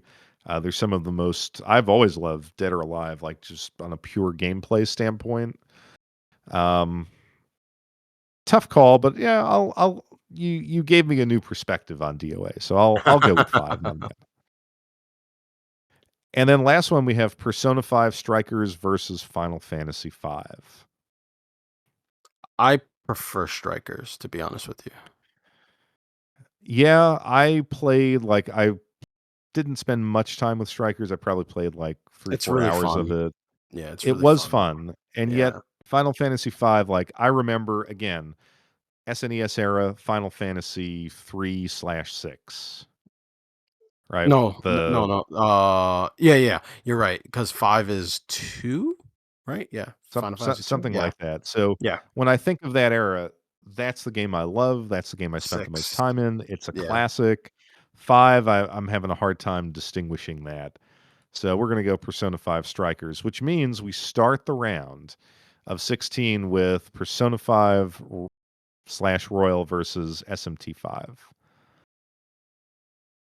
Hmm. To me there's no contest. It's Persona 5. You think I mean, no I contest. would I would love to disagree with you, but Really? I said I would love to, but I'm Ah. not because I humbly agree. I think Persona 5 was a more rounded game. Yeah, I want to see one of my problem with SMT5 was that I started playing it on the original Switch and it was just the performance was so god awful that after a while I was like, I can appreciate like this game is doing a lot of interesting things. I enjoy it in theory, but I'm not enjoying this form of it. And I never went back to it until I got the Switch 2 and I figured, "Oh, maybe they updated it." Nope, it was still performance was still awful. So I'm going to go Persona. We'll go Persona 5. Okay. Uh GTA 5 versus Devil May Cry 5. I'm still gonna pick Devil May Cry. Really? Oh, Yeah. I gotta go Grant. I mean, I think Have you played na- Devil May Cry 5? uh I don't recall, honestly. I've You played gotta Devil May you gotta play Devil May Cry 5. It might change your mind. Okay. You got to Now give it a which one chance. which one was Devil? Now I'm trying to there were so many of Five, these. five was the one with the three separate characters. You got Dante, Nero, and Virgil as playable characters. Well, Oh, Virgil this kind of came later in DLC, but yeah, it's no, not Virgil. I'm sorry. It's a character named V. It's really good. It's I spent a bit of time on it. I never beat it, but spent a little bit of time. It's really good. It's to me, it's kind of like one of those, you kind of play one Devil May Cry, you kind of play them all, but this one was good. I enjoyed it. well, I don't know. I would personally say that Grand Theft Auto 5 as far as, reach and impact and sort of historical Of course. significance, like I think, maybe you're right, but like the DMC 5, might be a great. I don't think I played this one. I was because I'm seeing that this one was 2019, Yeah, give it a try. and yeah, I I think think I. we'll pick Grand Theft Auto, but I think once you play Devil May Cry 5, you might change your mind. All right. Um, we'll go Grand Theft Auto now. Very Yeah. interesting matchup here. NFL 2K5 versus Yakuza 5. Again, two games that you said you haven't played. hmm Um, So I'm gonna leave this one up to you. This as one's much as yours. I love Yakuza, and I do enjoy Yakuza 5, I think again, historical impact, like Yakuza 5 is not the best Yakuza game.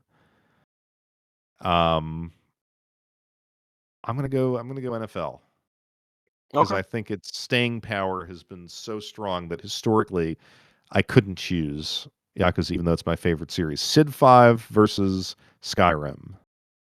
Sid, Civ 5 it is. I agree. Street Fighter 5 versus Virtua Fighter 5. Virtual Fighter. Really interesting because I Yeah. figured you would go with Street Fighter 5. No, Virtual Fighter on this one. I'm gonna agree with you on this just because again, Virtua Fighter 5 is not my favorite, but it's still Virtua Fighter, and I have that prejudice against Street Fighter 5. Like I remember getting it on launch day and being like, "Where's the arcade mode now?" Oh, right, it doesn't exist. Ah, Bastards. that's right. Virtua now, Fighter 5 it now is. I gotta go play Under Night. Dragon Quest 5 versus Halo 5. J- hmm. I'm gonna go Halo on this one. Really? Interesting. I was gonna say I can go either Yeah. way. I'm gonna I go could Halo on this one because I never played Halo 5, but I have played Halo. Um, and if I had two in my hand, I would probably pick Halo, to be honest with you. Okay. Yeah. I mean, I would agree. See, I thought you were gonna go with Dragon Quest, and I could have agreed, but like I said, I Halo 5 is one of the games that I spent a lot of time with, and I remember enjoying. So I will agree. Yeah. Gradius 5 versus Gran Turismo 5. I think I know where you're going with Still, this. still Gradius. Yeah, I'm gonna agree because Gran Still Turismo Gradius. 5 is yeah. And then DOA 5 versus Persona 5 Strikers. Persona. I will agree. Again, I'm 50-50. Honestly, uh, I'll go with you now. We're getting into the business portion of the Oh, bracket. Persona oh. 5 versus Grand Theft Auto 5. Ooh. I mean, I'm going Persona 5. I'm going Persona 5. That Yeah. was easy. NFL 2K5 versus Civ 5. Civ. Yeah, I think this is where NFL goes out because I Civ. just feel like for as great as it is, as we said, Civ 5, like we forget, first of all, because it's not, to my knowledge, a physical game. I don't think there was ever hmm like a physical console release. hmm So, it's been a digital PC game. But again, for the people who loved it and the people who played it back in the day, like you could spend probably more time in this game and be more addicted to this game than any other game on this bracket. Definitely. Yeah. So Civ 5, and now we're at Virtua Fighter 5 versus Halo 5. All right. This might cause some controversy. Yeah. I'm gonna go Halo.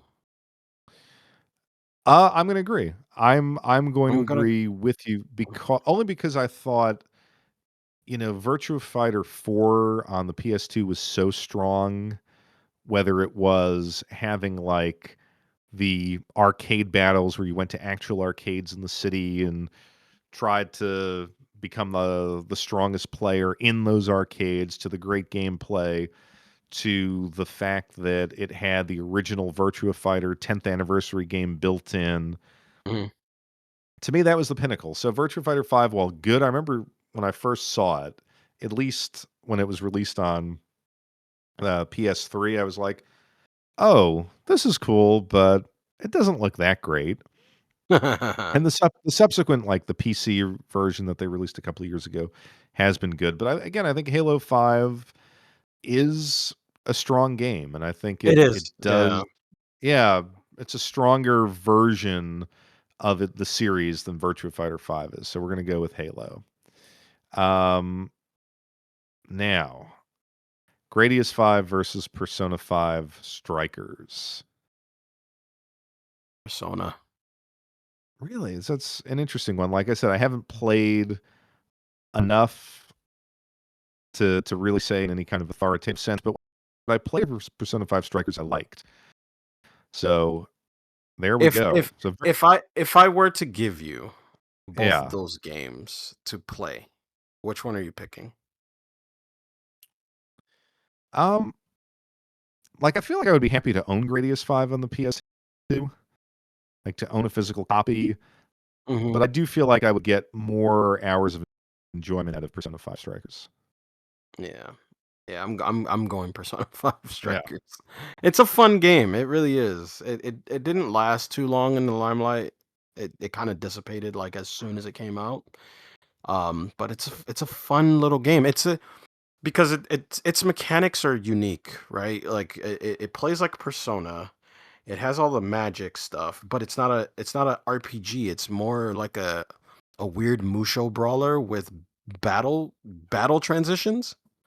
It's Hmm. very weird. So and it has like the whole, executing status effects, and this element is weaker and stronger against this one. It still has those core mechanics, but it blends action RPG with RPG mechanics, but Yeah. still keeps it kind of actiony. But it does the whole thing where it pauses itself, where you could select heals, and it's it's to me it's a gem. It's just that a lot of people don't know it exists.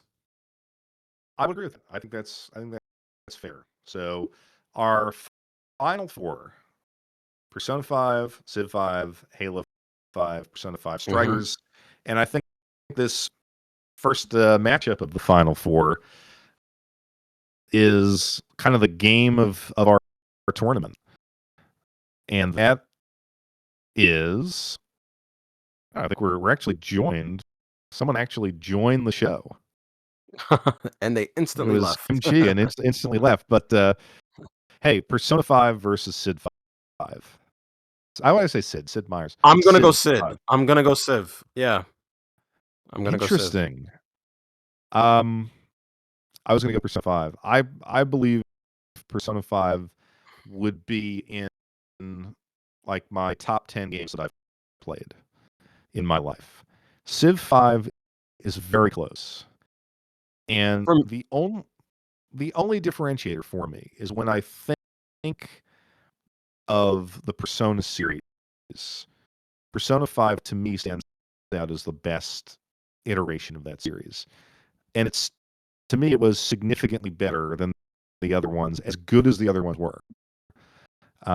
Whether it was the slightly more mature storyline, the incredible, UI, music, like the aesthetic was so strong. Civ 5, as we said, absolutely immersive, incredible game, big leap for the series.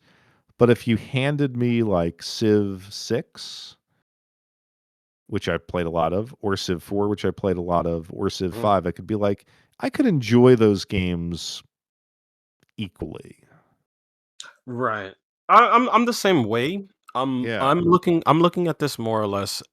If you handed me these two games, which one would I play the longest? And I feel like I would be more addicted to play Civ than play Persona. I feel like when I play Persona, um, I will play these games and I'll play it to the end, and that's about it. With Civ, I feel like I would play it, but anything can happen where Yeah. it Mm. will change the gameplay mechanic to the point where it feels refreshing and new. So that's why I remember when I would play Civ, I get so attached to playing it and making things, just go perfectly right.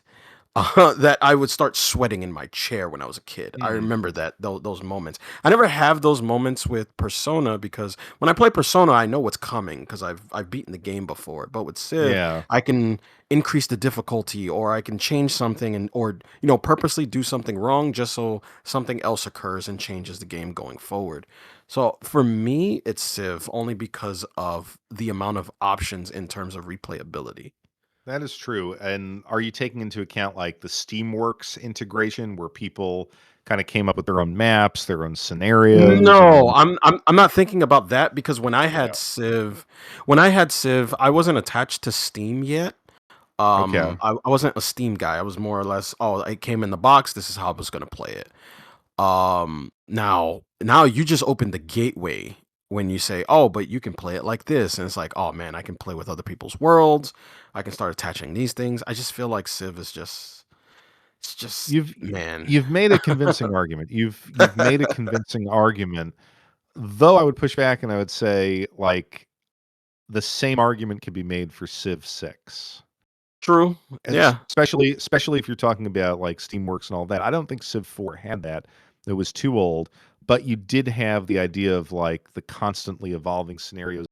Not every playthrough is gonna be the same. So, Yeah. whereas I think Persona 5 is a unique world that I wanna return to every so often. Yeah. I agree. So it's tough, like, how do you weight those 2 characteristics? Well, Because let's do it like this. All right. yeah, So Persona 1, I mean Persona 5 compared to Civ. Persona let's say gameplay. They're both very good. So let's say they're both 5 out of 5s, right? yeah. That's cool. Let's say soundtrack and music. Persona blows it out of the water Yeah, in my absolutely. opinion. Completely blows it out of the water. So Persona wins in that one, right? Let's say graphics. So graphics, I would give it to Persona for style Yeah, and visual fidelity. It especially just because when Civ 5 came out, it was really like a beast to run, so you really needed high-end right, hardware just to make it smooth enough to, like, scroll through the worlds, like the if you played on a bigger map. right. So, yeah, I'd give it to Persona 5. And let's say fun factor. Both of these games to me are 5 out of 5s, right? But Yeah. Persona gets that one up because that soundtrack is fantastic. Um I although I will pick Civ in this moment, but when we break it down like this, I would say Persona wins because the soundtrack is memorable. You can play it in your car. You can Yeah, do all these cool things with it. It just yeah, I would give it to Persona in that okay. standpoint. No, Sure. I think that's fair. I think that's an objective way to look at it. Have you played Persona 5 on an OLED? No, not yet. It's funny. I don't have an OLED yet. I'm still debating on either on getting the PlayStation 5 or getting an OLED just as a backup. But I haven't really solidified what I'm gonna do yet. Because when I played it on, like, just, when they came out with the OLED TVs, like, it really popped the aesthetic of, like, the black on red, the sort of the red, like, light flickering lights of Oh Tokyo at man, night, that's like, awesome. it added something, like, you could really say, "Wow, that visual style is maybe closer to the director's vision," so I'm gonna go let's go Persona 5. Okay. And then we have Halo 5 versus Persona 5 Strikers. It's an interesting one. I didn't Um, think either game would get this far. me neither. Yeah. I'm probably gonna go strikers on this one. Okay. I'm gonna go strikers. Yeah, I mean, your description of why Strikers is so charming and such a like kind of a hidden gem, I think is pretty convincing. Because, like I said, I didn't spend all that much time with it, but the time that I spent, I was like, wow, what a great concept, what a fun Yeah, game. you know what? Now that you mention it, I'm probably gonna pop that in because man, that let's finish. let's let Yeah, let's finish. Let's finish. yeah. So, I mean, like I said, I have a soft spot for Halo 5, but I'll give you Strikers just because the way you described it reminded me of the experience that I had with it the 1 or 2 nights that I played it. So, Mhm. Persona 5 Strikers it is. So this is actually a first for the series because we have 2 games from the same universe in the final. Okay. What do you So think? so Persona 5. All right. So me personally, Yeah. Persona 5 going up against strikers. I have more fun playing strikers. I'm not gonna lie to you. I remember getting towards the end of Persona 5 and you kind of you just have that feeling of any RPG. You get through the final dungeon, you get everybody's, personas and all that stuff. Or you get Joker's final you start rounding off all your characters. You can do that exact same thing in Strikers. But with Strikers, I like the idea of, kind of sneaking around and being like this crook like you are in Persona 5, but it instead of going into this, you know, uh what do you call it? Turn-based fighting, it kind of turns into like this like Musho brawler with persona blend tactics. Like I like the idea of stunning the enemies with bullets and Mhm. using the same exact tactics, but if the enemy is doing something that is I know is going to hurt me, I can do my east roll and roll out of the way, or my flashy dodge, and in persona terms, and then you do the high fives and moving. Like all of those mechanics work, but they work in a different form of gameplay, and I like strikers.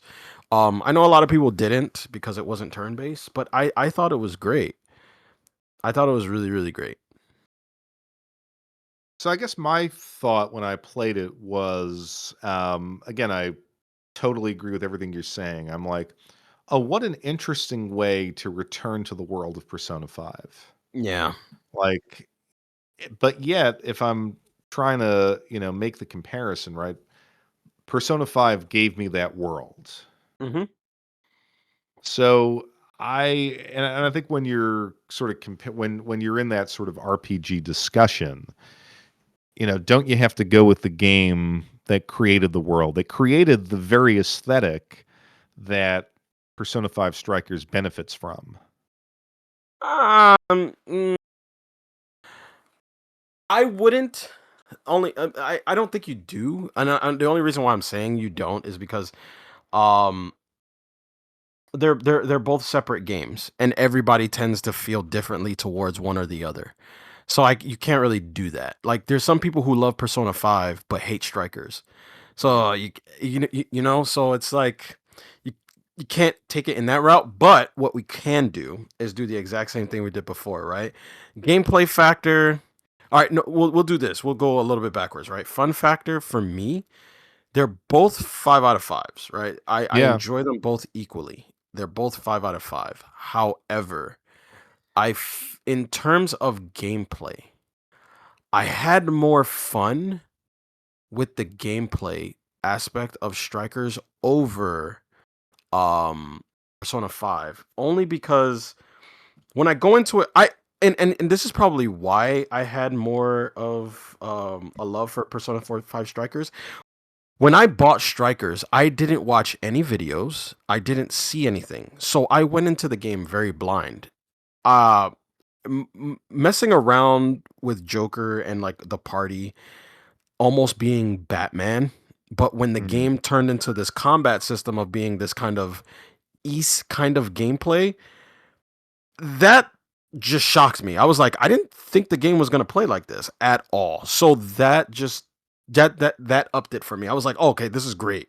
I love this game because I wasn't expecting that. The music, they're both great. The music is the same and all that stuff. But for me, it's just that I'm more surprised how good Strikers was. That's the thing. I knew Persona 5 was gonna be great, but Strikers just surprised me in a different way. I'm sticking with Strikers. I think Strikers is brilliant. Yeah, I I can't so, like, when I think of Persona 5, I picked that game up at a point, I'm at this point very much an adult, so I'm moving away from the point in life where I can be moved or captured by any old JRPG. I had also at that point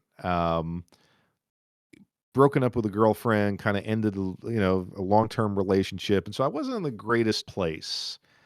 And I wasn't like I didn't really feel like, oh, I knew Persona 5 was going to be big. I bought it just because, I am who I am, but I wasn't expecting a game to be able to capture my attention in the way Persona 5 did at that stage of my life.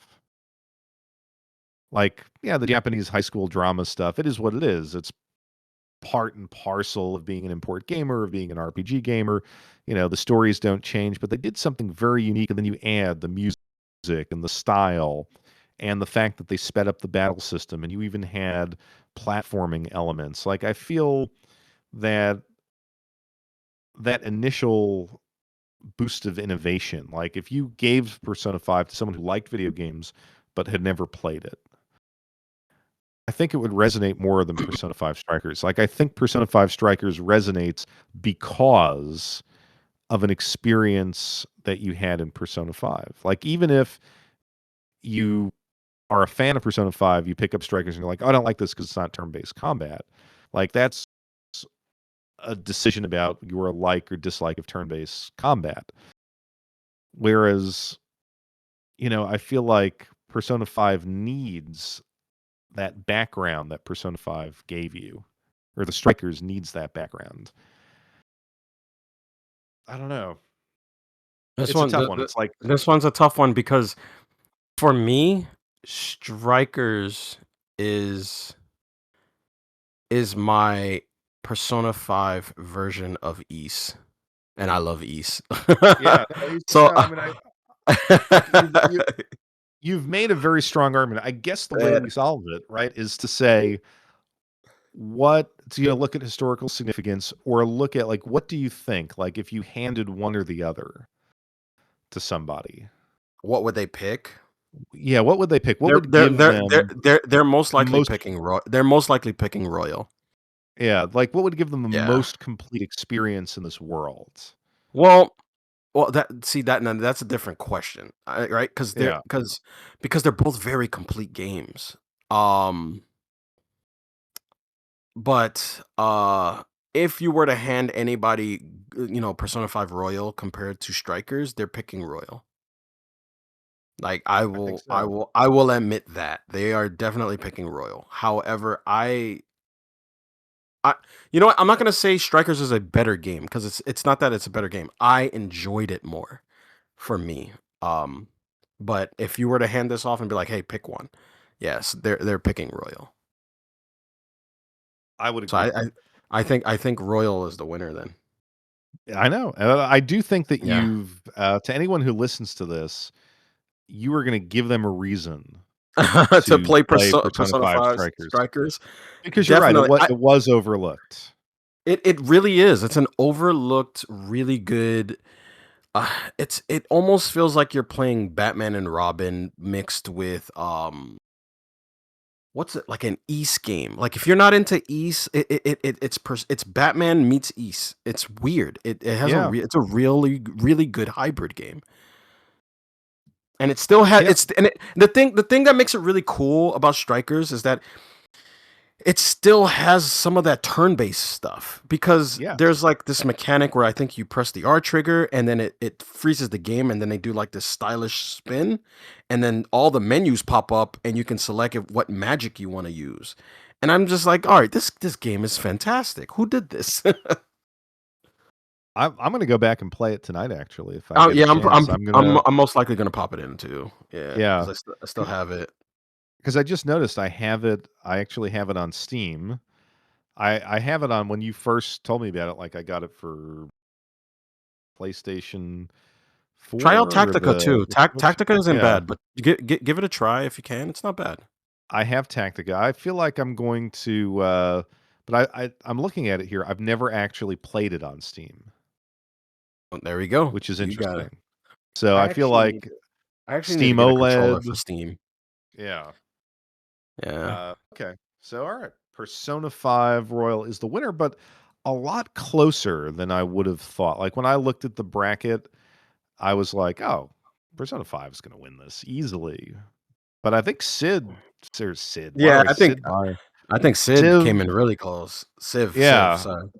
Civ. Yeah, Civilization 5 like I think is just the concepts that turn-based strategy, empire, country building game like I think it's just one of the best in that genre, but Persona 5 is the winner. Yep. That Cool. is that was really, really close. Really, really close. Really close. So what do you say? Do you have another 15, 20 minutes to do some shopping? Yeah, yeah, I got 15 minutes. I can do that. Yeah, so we're gonna do something that we haven't done, Yeah. and we're gonna go to Play Asia because they're doing the spring sale, and the spring sale is through March 23rd. So by the Whoa. time you're hearing this, you got about maybe 5, 6 days, and yeah, we're gonna see what kind of game recommendations are out there. Oh god, I found Uh, something that I want. so Jeez, I'm why gonna do I go have to to. So I've clicked. there's a Venus Vacation Prism photo acrylic standee that I want. You remember that Dead or Alive dating game that I told you to buy? Yes. There's an acrylic standee for sale in Play Asia for 20 bucks. I'm gonna add that to cart because I'm a moron. So they have all these clearance sales, Bill, and within the spring sale. So why don't we go where it Yeah. says clearance, Okay. and we'll I'm in there. start with click on like 2026 Nintendo Switch clearance. Yep. Already there. So in the first game for you Tokyo Clan Pool? Already have it. It's You great. already have it. I have the limited editions, very expensive. This is a first person dungeon crawler. Um, it was on the PSP, I think it was in Japan. This is the first release that we got. The thing is with this game is that it's got some kind of risque kind of, idea factory stuff in it. So I Okay. don't know if you're if people are not into that. And it's got a lot of dialogue. It's got a ton of dialogue. So if you're not into visual novels, almost, with your dungeon crawlers, it's a pass. But I recommend it. I think it's really fun because I like first person dungeon Okay. crawlers. So I mean there's some like really great prices going on here. Yeah, I chaos code. what That's crazy. Chaos Code. $12. What about this Kwai-Dan Azuma Manor story for $13? So Seems that like a game is horror game. weird. Yeah, but it's like really weird because it has like PS2 visuals. I saw Yeah. the game in action. I never played the game, but I did see it in action on like YouTube, and it's like a uh, hard buy, Well, y hard buy. well, y you've always said horror, right? So, It's uh, not really horror. It's kind of like uh mystery than horror. okay. Yeah, it doesn't really translate as horror very well. At the $13 price point, is it worth a picking? No, Okay. no. Maybe if it was $5, but not Okay, $13. interesting. What else do we have here? I'm just, you are the expert here. Now, if you don't know, Um, Hyper Devotion Noir is getting an English release, so that okay. will be an instant pickup. To be honest with you, if you're into Neptunia tactical games, that's what that is. It's brilliant, but you can't get creative. That's the only problem that I had with the game because I had it on PSP, no PS Vita when it first came out, and I traded it in like an idiot. I should never did that. I regret it. Um, because I couldn't trick the enemies into doing stuff that I wanted them to do. So, uh, but that's just the way the cookie crumbles. What is this rail romance Yeah, I legend? just clicked on that. It doesn't have English, but it Ah, that's is unfortunate. What is this? Is this a like a visual limited novel? edition visual novel type thing. Yeah. This is something Kimchi would love because Yes. he collects video games based off of things he wants to play, but if it has great art on the box, he will buy it. He probably already has this. Yeah, Yeah. I would imagine he does. Yeah. Let's see what else they got. What about Love Kami trilogy? Have I'm you reading that right now. I have the limited edition to that as well. I definitely recommend it if you're into reading your visual novels. It's basically a harem, but it's 3 games in 1 cart, and they're on the cart. okay? It is a full cart. It is cart complete. So, I am adding that to my cart yeah, if you as we speak. if you like romance kind of, visual novels, it's good. I could take it or leave it, but I remember you talking about it. So Yeah, I think it's good. I think it's a good read. If My yeah, Heart Had Wings is something I've been keeping my eye on, but I don't see a limited edition, so it's a pass for me because you know how I I feel about that. I have that on Steam, but I've never played it. What about this Thunder Ray thing? I always see this. I know this is a Thunder. PlayAsia like exclusive. It almost looks like Punch Out, but with Oh yeah, yeah, yeah, yeah, yeah. I heard that this was anim. good though. I heard Thunder Ray was good. $20. Yeah, Whoa, whoa, Bitmap Bureau collection. Oh man, that's the EU version though. can't do It's the got EU fun. version. Yeah, can't do the EU because it has that terrible logo on it. Rent a Yeah, Girlfriend is pretty good for that price. Limited edition, is it? Looks like it. No, it's not. yeah. Let's see. Mages gets really good stuff though sometimes. Ooh, it is a shame that the Bitmap Bureau. I wonder if they've got you can select the different there is the US All version, but right. that's full price. Yeah, that's Of full course it price. is. Of course it is because no one buys the EU version. All right, Yeah. so this selection isn't terrible. Um there's some stuff here. Sympathy Kiss limited edition for $48. That is something my wife might like because it's you know the whole romance with getting the boys or whatever. um Let's go to page 2. What do we see on page 2 is here? there a page two? There's What? 23 pages of sales. I don't think we're Oh, gonna I go through all see. let's do let's go, 3 to 5 let's pages. do this second page and then let's go to PS5 Okay, for PS5. We that should one. do that. Yeah. Okay, so Dredge for $27 is a pretty good steal, because it comes with all the goodies and it's the limited edition. That's actually better than I expected, actually. Dredge is a pretty fun game. Now what is Um, Dredge? Dredge is that game where you play as the fisherman on the boat, and you have to basically go. It's like a sad story where you have to avoid all the treacherous waters of the sea. But I did Ma watch someone play through that. Um, Not my cup of tea, but I did see it. Does look pretty okay. Mercenary Saga. I remember this is the tactical game. I think yeah, it is. It was always a pass for me because I just never really cared for the way it looked.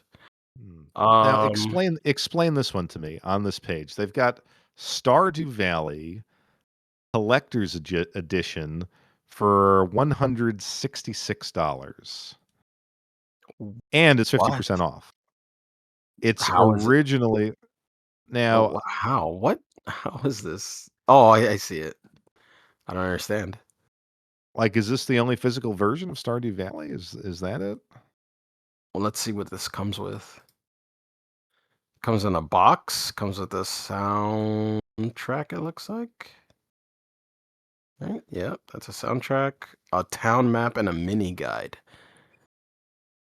Why? I don't understand. Maybe it's super low print. Possibly. That's a crazy price to be asking in a sale. Yeah. So this thing was $200 and it's 50, no, it's It more than that because it's it's 50 off. $332. No, why would anybody buy this? Ooh, Wings of Darkness limited edition? 33 bucks. Wow. You don't see that every day. Oh, it's the and it's the Asia version with English. That's wow. That's really good. Wings of Wings of Darkness Dark.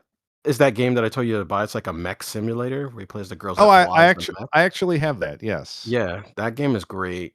Really good. Dark story, but very, very good stuff. Let's see what else is here. Um,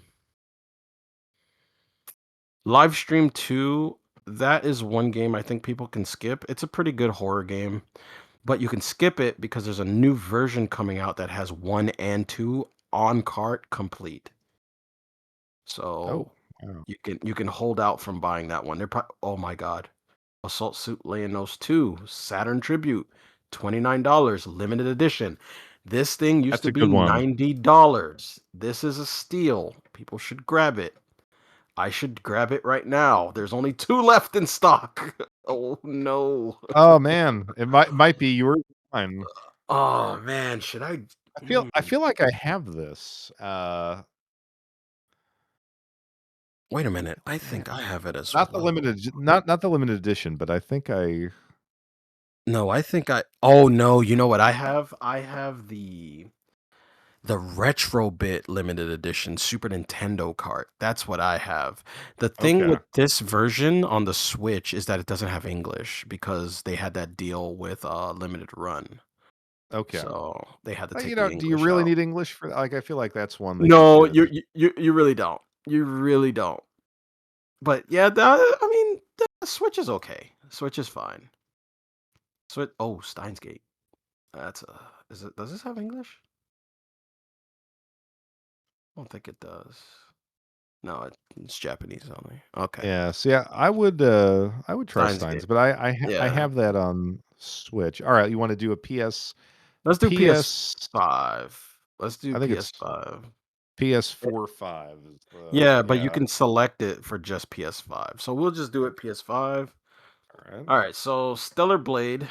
I mean, that's standard $80. Wow. Why? Why? Oh, Swedish cover. What? What's That the looks difference? like the same cover. Yeah, it does. Why is I don't understand. Okay, but yeah. Reverie limited edition, 20 bucks. If you're into Reverie, sure. Metaphor Refantasio for $29, Asian cover. Uh, Not that great. We got some Dead Rising Deluxe Remaster, 60 bucks. What's up with these prices? I feel like, one of these Death and Request codes is Oh, that that's something that you such a talked great about? game. Yes, Death End Request. So this is the spin-off though. Code Z is the dungeon crawler roguelite spin-off. I haven't played this one yet. I'm currently trying to get my hands on a limited edition for a cheap price. Yeah, But this looks like only Japanese, though. yeah, the Japanese one only has Japanese. This one's Yeah. interesting though. A Monarch limited edition, Chinese, $27. That's interesting because this is the Japanese box, which is surprising. Does this have English? Japanese, Chinese, and Korean? No. Wow. Well, that's a bust. Oh, PS5 is not looking all that great. Romancing No, Saga, if people are missing that, 21 bucks. That's good. yeah, I'm not seeing anything crazy here. Yeah. Oh, wait. I found one. European. Never mind. This is one that I've been keeping my eye on. Tokyo Psychodemic. Yes, I This is one I've been keeping my eye on for a while. that got actually I thought, like, it has really bad Steam reviews, I think, Does it? and I'm not sure if that's just, like, is it kind of anti-cheat thing, de novo or something. Oh, people are just like being mad because of. No, I don't know what it is, but I just remember like it was something on my wish list and it's like, oh, reviews mostly negative. Oh, that sucks. Okay. And I think it has English. The disc does not have English language support, but updating the game adds support for it. I feel like this is something I'd rather play on the Switch. You could just kind of like lay in Yeah, but bed I and don't think it has a Switch version. oh, it doesn't? Okay. I don't think so. Because I remember seeing this and this caught my eye. Um, man, this yeah, Tokyo Psychodemic. That I'll keep that in my backlog in my brain. Let's check out page two. Hopefully it gets better. Page two. Uh, Subnautica for $16. That's not bad. Why is everything $55 and 11% off? That's weird. Maybe we should have went to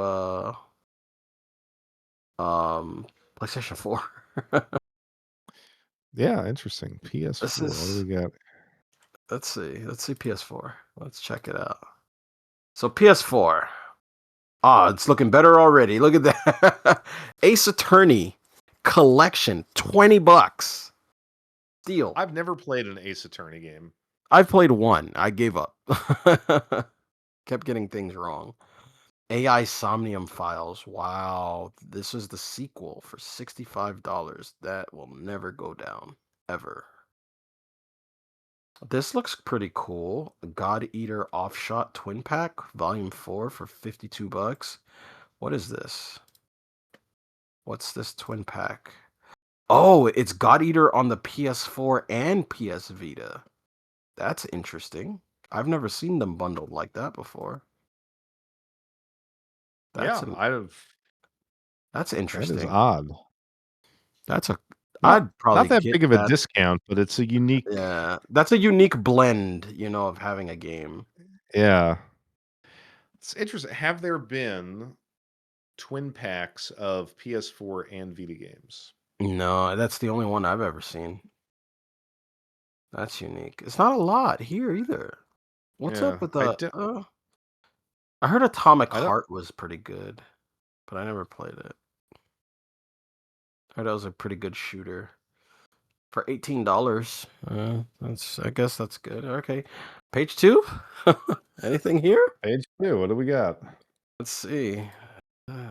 Uh, Valkyrie Elysium. I have that. I bought it for about this price, $16. Uh, wow. There's Transformers Battlegrounds for $13. That's not bad because that game is actually pretty cool. It's a kid game, but it's still pretty fun. Bomberman R2, but I'd much rather have that on the Switch for $12. That's not bad either. Hmm. Hmm. It's not a lot happening, man. Maybe What we if, should what do if we more go to gaming. clearance retro gaming? Oh no! Why would you do this to me? All right, I feel retro like we gaming. at least have Let's to check see. it out. Yeah. Okay, I'm seeing a bunch of Japanese PS2 games I can't play because I don't have a modded PlayStation. Ooh, Dragon Dragoon 3. That's basically that is Drakengard 3 with Zero, that girl with the flower in her eye. $47. That's a bit much. That's high And there's for a that lot of price. Vita games here, but then Well, again, it's Japan. Japan has tons of Vita games. yeah. But if you actually are in Japan, they are among the cheapest things you can buy. So I Yeah. wouldn't spend anything like 35, $55 on a. Oh, Sega Saturn game for $15. So what is this? Hmm, Watchernroder? Okay. Night Trap on the PS Vita. Night Trap? What? On the PS Vita for on the Vita. $51. Wow, Yeah. that's something I've never seen before. So it's a And it's limited run. 50% off. It's 50% off, so it was $100. Yeah. That's that might be a buy right there. If for all the collectors out there, that's crazy. Night Trap? on the Yeah. Oh, I don't Vita. wanna do this. I'm adding to cart. No! On the Vita? I don't Yeah. remember hearing about that. That's crazy. Yeah, that I mean, Uh, I knew that limited run released, like, I think I ooh. got it on the PS5. Oh, I think I found something I want. Oh, no. Oh, no. And there's only one left. It's What are we Etrian talking? Odyssey 2 Untold on the 3DS. Oh, no. Fafnir Knight? I've never heard of this one, and I have a lot of Etrian Odyssey games. Oh, no. Are you still on page 1? I'm on page 2. I'm sorry, I skipped ahead. Page 2. Okay, okay. And I'm going, uh And so it's Etrian Odyssey 2, and it's 41 bucks. That's hmm. So with tariffs, what are we looking at? Like 60 bucks? well, again, PlayAsia seems to have some decent, tariff pricing. Oh, they don't get hit as hard. Is that what it Y is? Yeah, like I said, my order, I only got hit with, like, $17, $18 and nothing after it was delivered, so, the only issue is they do take a little bit of time to ship these days, but, some of the Yeah, stuff they is worth do. the They take a wait. long time, yeah. Yeah. Ooh, there's a clock tower game here. What is this? Clock Zero. I thought it said clock tower. Oh, never mind. Hmm. The Oh, Switch this is it. one and the retro stuff is really good. PlayStation 5 stuff is not great. Yeah. Um, you guys aren't selling me on this PlayStation 5 business, man. I think the PlayStation 5 is slow, like, there is a collection of games that are worth having, but it's not as you really have to pick and choose. Yeah. Actually, I'll Okay. tell you what So the Vita stuff PS5 is game that really I picked good. up, the Mortal Kombat collection. Oh yeah, I heard a lot of people are enjoying that to an Yeah, extent. because they supposedly, you could do one button fatalities. They do have like an incredible array of different versions of Mortal Kombat, and at least on the arcade ones, you can drill back like the CPU cheating, like the input reading stuff that made it Mhm. impossible back in the day. I still think they're too hard. I don't know that, like, when I play Mortal Kombat, I just nowadays, like, I realize, oh man, Street Fighter is infinitely better. Yeah. And yet back in the day, it was so close for me as a kid. I'm like, the beautiful art and control of Street Fighter, but Kano ripped that guy's heart out. It's a toss up. Yeah. Oh man, Oh there's man. some. There's some good retro stuff here. See, There's folks, some really good retro stuff, yeah. we always thought that we would, if we ever got big, we would do a little like shopping night with sort of a membership tier. Back in the days before tariffs, let me tell you something. Shy really had some sources, and we would Oh actually man. sit down after each podcast and spend some significant Tons. money. Yeah, Yeah. Tons. Now we gotta watch yeah. ourselves here. Oh But my this is god. this is actually a pretty good sale. Like It's not I bad. The feel retro like stuff is good. the retro stuff is good. Some of the Switch games are Pretty good too, yeah. are The Switch stuff is good. yeah. Like if you don't Yeah. like a lot of the stuff that we have, but as I'm looking at it here, there's some pretty decent prices. Yeah. So I think people should check out so far is the retro stuff and the Switch stuff. The PS5 stuff's not so great. Some of the PS4 stuff is pretty good, but yeah, the PS5 stuff isn't great. They're overpriced. But yeah, Well, not I bad. know Not I know what bad. I'll be Not bad. doing tonight. I'm gonna Yeah, I'm I'm gonna gonna be clicking through, because I can't, like, we've just gone through the first 3 pages, and I need to go through all 40 yeah. pages, I think.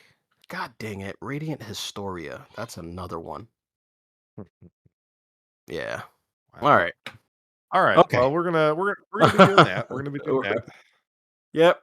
But yeah, it was a fun episode as always. For sure. For sure. Yep. And yeah, we will be back next month with some more import and retro gaming. Alrighty. Take care, everybody.